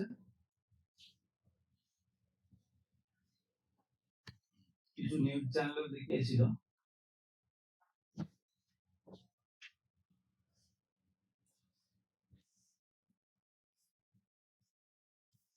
মডেল স্যার, এটাই এমএসএমই আইডিয়া থান যেটা হয় সেটাতে উনি সাবমিট করেছেন। দেখা যাক যে 15 লাখের গ্র্যান্টটা স্যার জিততে পারেন কিনা। আপনাদের আশীর্বাদ থাকলে হবে। ধন্যবাদ।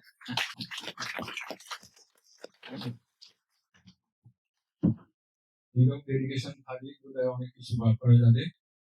তো আমি আশা করছি যে এই গাড়ি প্রথম আমিই চড়বো। যাই হোক, তো আপনাদের মধ্যে যদি কিছু বলার থাকে, আপনাদের অভিজ্ঞতা আমলে বলতে পারেন। আপনাদের স্কুলে যদি এই ইনোভেশন কাউন্সিল ক্লাব বা কিছু করে থাকেন তাহলে বলতে পারেন। আমার এক ছাত্রকে দেখতে পাচ্ছি দপ্তরে বসে আছে, তো কিছু বলার আছে? না, এখানে এখানে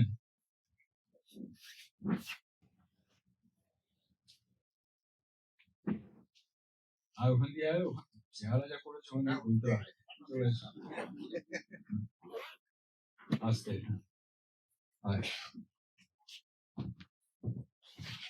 নামটা বল। নমস্কার, আমি ডক্টর সৌদীপ সামন্ত। আমি খারাপাড়া হাই স্কুলের অ্যাসিস্ট্যান্ট টিচার, বায়োলজিক্যাল সায়েন্স। মঞ্চে উপবিষ্ট সবাইকে প্রণাম জানাই। পিজি স্যার ছোটবেলায় কলেজের স্যার। আমি প্রথমে স্যারকে দেখে বিষয়টা কিন্তু আমার এত ভালো লাগলো। আর এই জিনিসটা, এই ইনোভেশন অ্যাকচুয়ালি আমার যেটা এই কয়েক বছরের ধারণা, স্কুলে পড়িয়ে দীর্ঘ 15 বছর চাকরি করছি, মেনলি এখন জেনারেল স্ট্রিমে একটা বিশাল বিশাল একটা স্ট্যাটিক পিরিয়ড চলে আসছে। আমার মনে হয় স্কিল ডেভেলপমেন্টটা ভীষণ ইম্পর্টেন্ট। স্কিল ডেভেলপমেন্ট না করলে আজকালকার বাচ্চারা আমাদের ওই আমরা ছোটবেলায় গ্রাজুয়েশন করেছি, মাস্টার্স করেছি, তারপরে যা যা যেরকম কোর্সে এগিয়েছি সেটা করে খুব একটা লাভ হয়।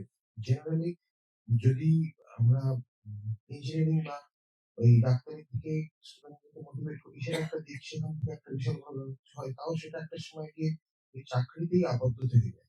কিন্তু যেটা আলটিমেটলি নেসেসারি একটা ইনোভেশন, একটা বাচ্চার মাইন্ডের মধ্যে একটা অন্টারপ্রেনারশিপ একটা আইডিয়া ডেভেলপ করা, সেটা ভীষণ ইম্পর্টেন্ট। কারণ না হলে পরে আমাদের একজনের কথা আমি শুনে খুব খুব খারাপ লেগেছে, মানে খারাপ মানে লেগেছে যে জাতির পয়সা নেই সেই জাতির কথা কেউ শুনে না।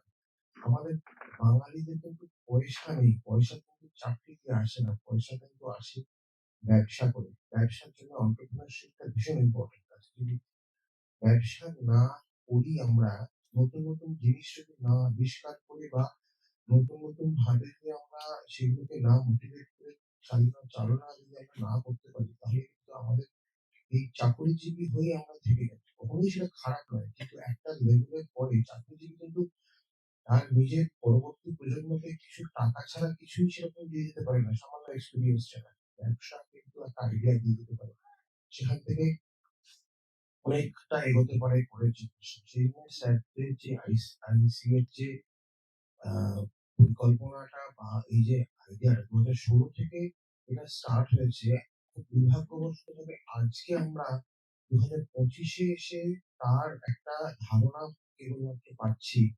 এটা আমাদের কাছে খুব, মানে আমার মনে হয় we are deprived। কারণ এতদিন ধরে এত ভালো একটা জিনিস চলছে, সেটা আমাদের কাছে যদি আসতো তাহলে আমরা স্টুডেন্টদেরকে অনেক প্রেজেন্টেবল ওয়েতে হয়তো আরো কিছু বোঝাতে পারতাম, বলতে পারতাম। বাট মানে তো দেরি হলেও এখনো শেষ হয়ে যায়নি সবকিছু। আশা করছি স্টুডেন্টরা আমাদের এই আইডিয়া যেটা আমরা নিয়ে যাব সেটা স্টুডেন্টদেরকে উদ্বুদ্ধ করবে এবং আইআইসি আমাদের সাথে নিশ্চয়ই থাকবে এই জিনিসটাকে এগিয়ে নিয়ে যাওয়ার জন্য। থ্যাংক ইউ স্যারকে, অমিতাভ স্যার, কীর্তি স্যারকে আমি ধন্যবাদ জানাচ্ছি আমাকে এই জায়গাটা করে দেওয়ার জন্য, একটু কথা বলার জন্য। Thank you, thank you. আর কেউ কিছু বলবেন? স্যারেরা বলুন কিছু বলবেন। আসুন না, কি হবে, একটু দেখে উঠবেন তাহলে আর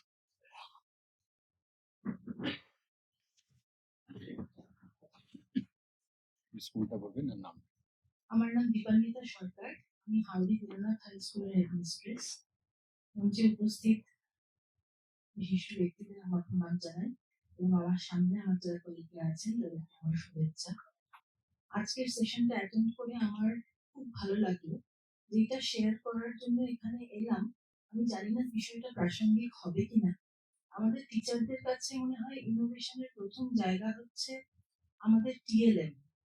আমরা পড়ানোর জন্য যে টিএলএম গুলো ইউজ করি, আমার স্কুলে এসে আমি যেটা করেছি সেটাই স্যারকে জানাতে এলাম যে টিচাররা সময়ের বাবু মাঝে মাঝে বলেছেন যে সময়ের অভাবে বা অনেক কাজের চাপে আমরা আমাদের যতটা করা উচিত ছাত্রদের জন্য, যতটা প্রিপারেশন নিয়ে ক্লাসরুমে যাওয়া উচিত হয়তো পারছি না।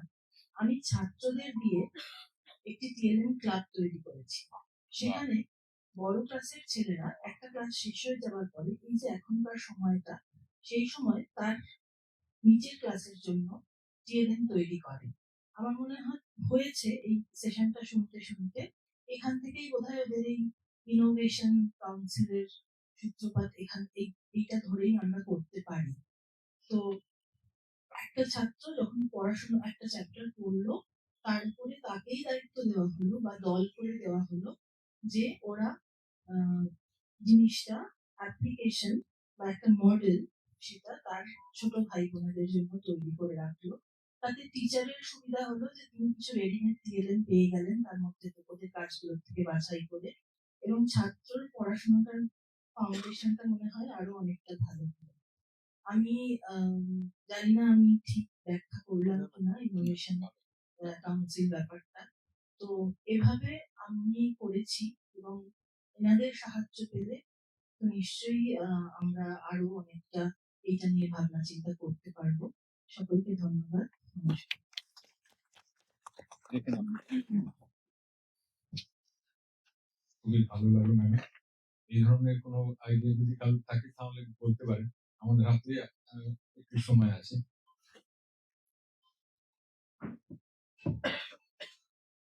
মাইক নিয়ে যাবো তাহলে? কারোর কিছু বলার না থাকলে মোটামুটি ভাবে এটা বলতে পারি যে আমরা আজকের এই যে আলোচনাটা হলো এবং সমাধানের যে এটা লিঙ্কটা সেটা আপনারা তো দিয়ে দিচ্ছ, সেটা আমরা কাউন্সিলের মাধ্যমে দিয়ে দেবো আমাদের ওয়েবসাইটে। আর একটা হচ্ছে যে আর কোনো প্রশ্নাবলী থাকলে আমরা একটা লিঙ্ক তৈরি করছি বা আমাদের যে ওয়েবসাইট আছে সেখানেও আপনারা আপনাদের মতামত গুলো জানাবেন একটু এই আজকের যেটা ওয়ার্কশপ হলো সেটার ব্যাপারে। এটা আবার 22 তারিখে হবে ডিফারেন্ট স্কুল, তো সেগুলো নিয়ে আপনাদের অভিজ্ঞতা, আপনাদের মতামত এবং আপনারা যেটা করতে চাইছেন স্কুলে সেগুলো একটু জানাবেন আমাদের। তাহলে আমরা একটা গ্রুপ করব টোটাল আপনাদের সবাইকে নিয়ে। সেখানে আমরা আমাদের জানাবো আমরা কি করতে চাইছি, সেগুলো আপনাদের জানিয়ে আপনাদের মতামত নিয়ে আরো এগোবো তাহলে এই ব্যাপারে। এবং এটা যখন একবার আরম্ভ হয়েছে তখন এই শেষ দেখে ছাড়া উচিত। এই আর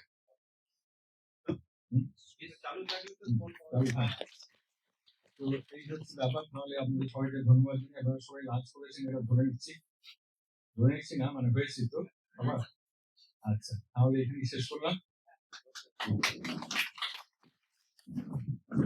ও সময়কে একটা ধন্যবাদ দিচ্ছি।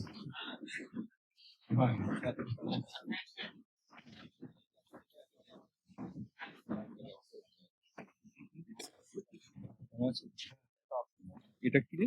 ও এটাই রে।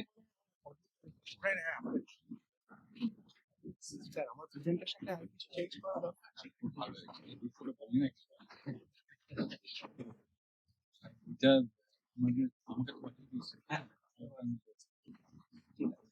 মূল কনসেপ্টটা শেয়ার করবেন।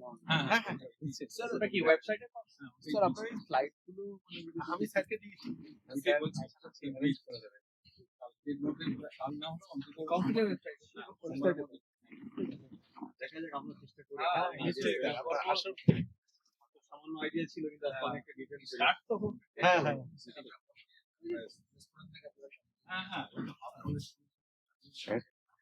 স্যার এটা ফোন নাম্বার হ্যাঁ হ্যাঁ হ্যাঁ দুটোই আমার স্যার আইআইসি জেইউ একদম তলায়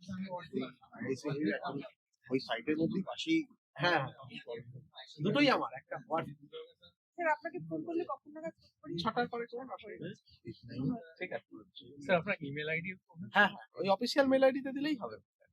8920561456 হ্যাঁ 8902561456 সত্তর বয়সে কোন ইয়ার? ম্যাডাম আমি 2015 মাধ্যমিক পাস করেছি 70 এসএস। আমার চেনা লাগবে, আমার ছেলে পড়তো। আমার না হ্যাঁ 8697 তখন ওটা চিনতে পারি। 697 97 44 9219 হ্যাঁ 8697 আসুন না 8697 44 8697 44 9219 একটু অন করে দেবেন। হ্যাঁ স্যার করলাম প্রেজেন্টেশনটা। আমি একদম আসলে যাদবপুর তো ব্যস্ত আছি, কনভোকেশন আছে না 24 তারিখ এসব আমি বললাম যে আপনার মেল আইডি দিয়ে আমরা ইনোভেশন কাউন্সিল রেজিস্ট্রেশন করেছিলাম। মেল আইডি পাসওয়ার্ড 23 পর্যন্ত ছিল আমার কাছে, তারপরে সেটা আমরা আইআইসি মেল বলে আলাদা মেল আইডি। নাম্বারটা আরেকবার বলেন। আমার নাম্বার স্যার 8697 44 9219। আরে শেষ হয়ে গেছে অনুষ্ঠান, শেষ হওয়ার পর আমার কিছু আর নতুন আরে কিছু সেরকম কিছু বলে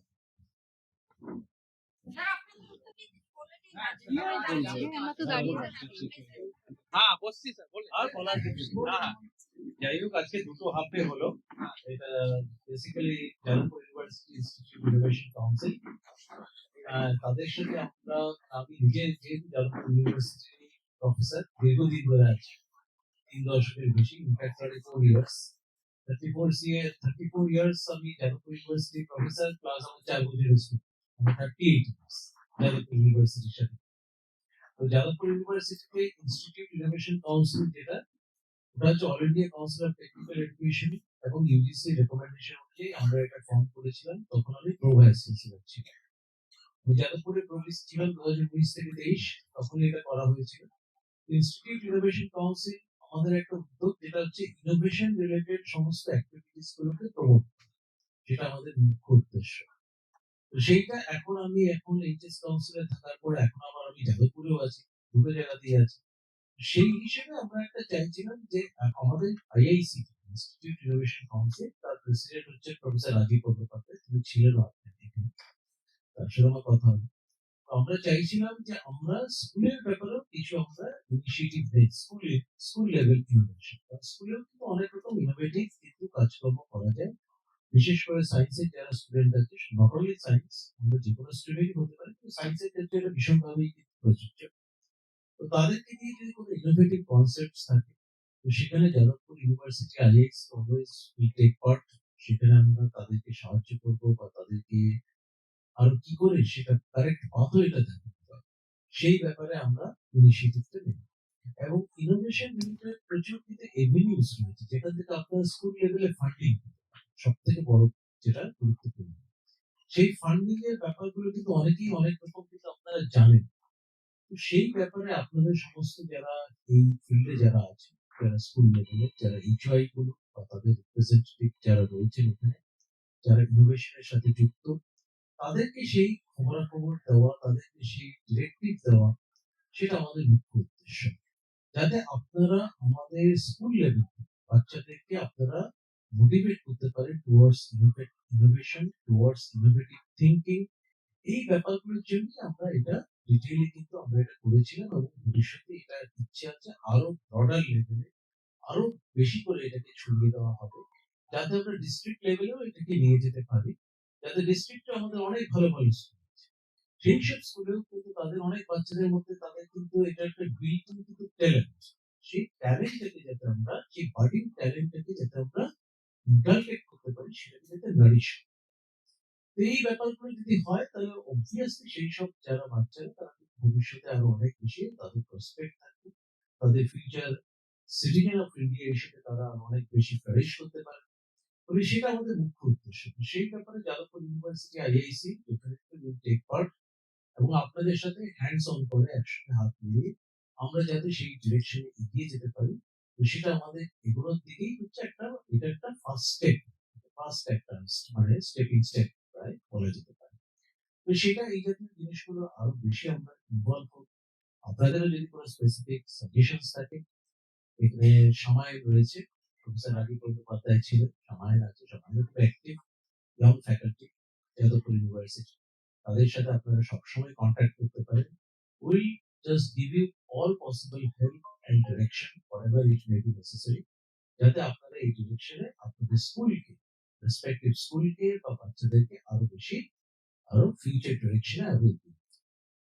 যাই হোক, এটাই আমার বলার ছিল। আর একটু আরো কিছু হয়তো কয়েকটা কথা বলতাম, যাই হোক এখন আর বেশি মানে কিছু বলার নেই। যাই হোক, এটা আমরা আরো পরেও করবো। আমাদের 24 আমার কনভোকেশন রয়েছে ইউনিভার্সিটি, তো তাই আমি খুবই বিজি ছিলাম, যাদবপুর ইউনিভার্সিটিতেই ছিলাম সকাল থেকে, জাস্ট আসলাম, অনেকটা লেট হয়ে গেল। তো যাই হোক, I wish you all the best, thank you very much, thanks so much.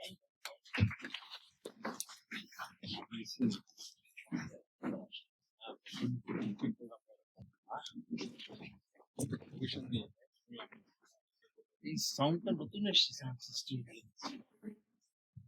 ছিল না তাই। স্যার এগুলো স্যার স্যার কালকে নতুন, হ্যাঁ নতুন স্যার কালকে দিয়ে গেছে স্যার। হ্যাঁ স্যার কালকে দিয়ে গেছে এই দুটো, আর স্যার এই দুটো 4টে দিয়ে গেছে নতুন। ও এটা আগে দিন, এটা প্রচুর কথা। হ্যাঁ হ্যাঁ নতুন স্যার দিয়ে গেছে, কাল রাত্রিবেলা দিয়ে গেছে স্যার। এটা অফ করে দাও। একদম পাক্কা ঠিক ঠিক। টাইম দেখছে অডিয়েন্স অথচ আমরা কারণে পাচ্ছি না, আপনাদেরও সেটা প্রবলেম হয়েছে। এটা হচ্ছে ভালো লাগে। সেটা আপনারা মানে রাখবেন এই বিষয়ে। এখন এত হচ্ছে কেন তো বলছি। আমি তো ঘুরে এসেছি ওদের ডিপার্টমেন্ট ঘুরে এসেছি। হ্যাঁ ম্যাডাম ভালো বলাটা এত ভালো লেগেছে না খুব ফর্মালি যদি হ্যাঁ। একটা বক্তৃতা দিতেন না না ও খুব ভালো বলেছে। আমি কথা বলে গেছে হ্যাঁ মানে টু দ্য পয়েন্ট দেখেছি। আমাদের আইআইসি ব্রোশিওরটাও দেখবেন, যেটা স্যারের বিভিন্ন মেসেজ গুলো দিয়ে আমরা এটা করেছি, এটা থাকবে। আইআইসিটাকে আমরা খুব প্রমোট করার চেষ্টা করি। মানে একটা 9 to 1 জায়গাটা তো স্যার ফিজিক্যাল যখন ছিল আমি শুরু থেকে চেষ্টা করে যাচ্ছি 2021 সায়েন্স থেকে। ও 16 তে করেছে।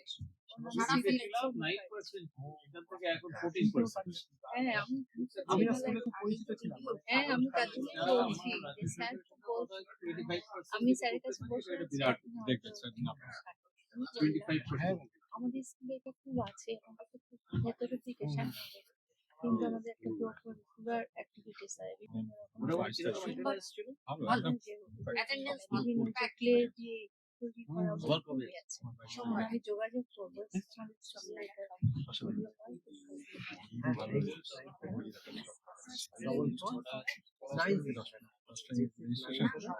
টাকা সকালে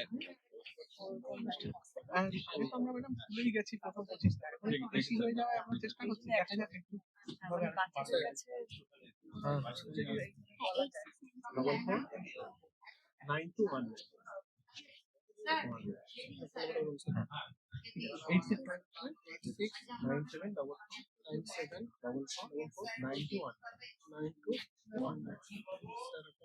সময় এখানে তো যাদবপুরে স্যার, আমি থাকি যাদবপুর এই খড়দায়। স্যার এটা কথা বলুন। হ্যাঁ স্যার বলুন। এখন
বন্ধ করে দাও।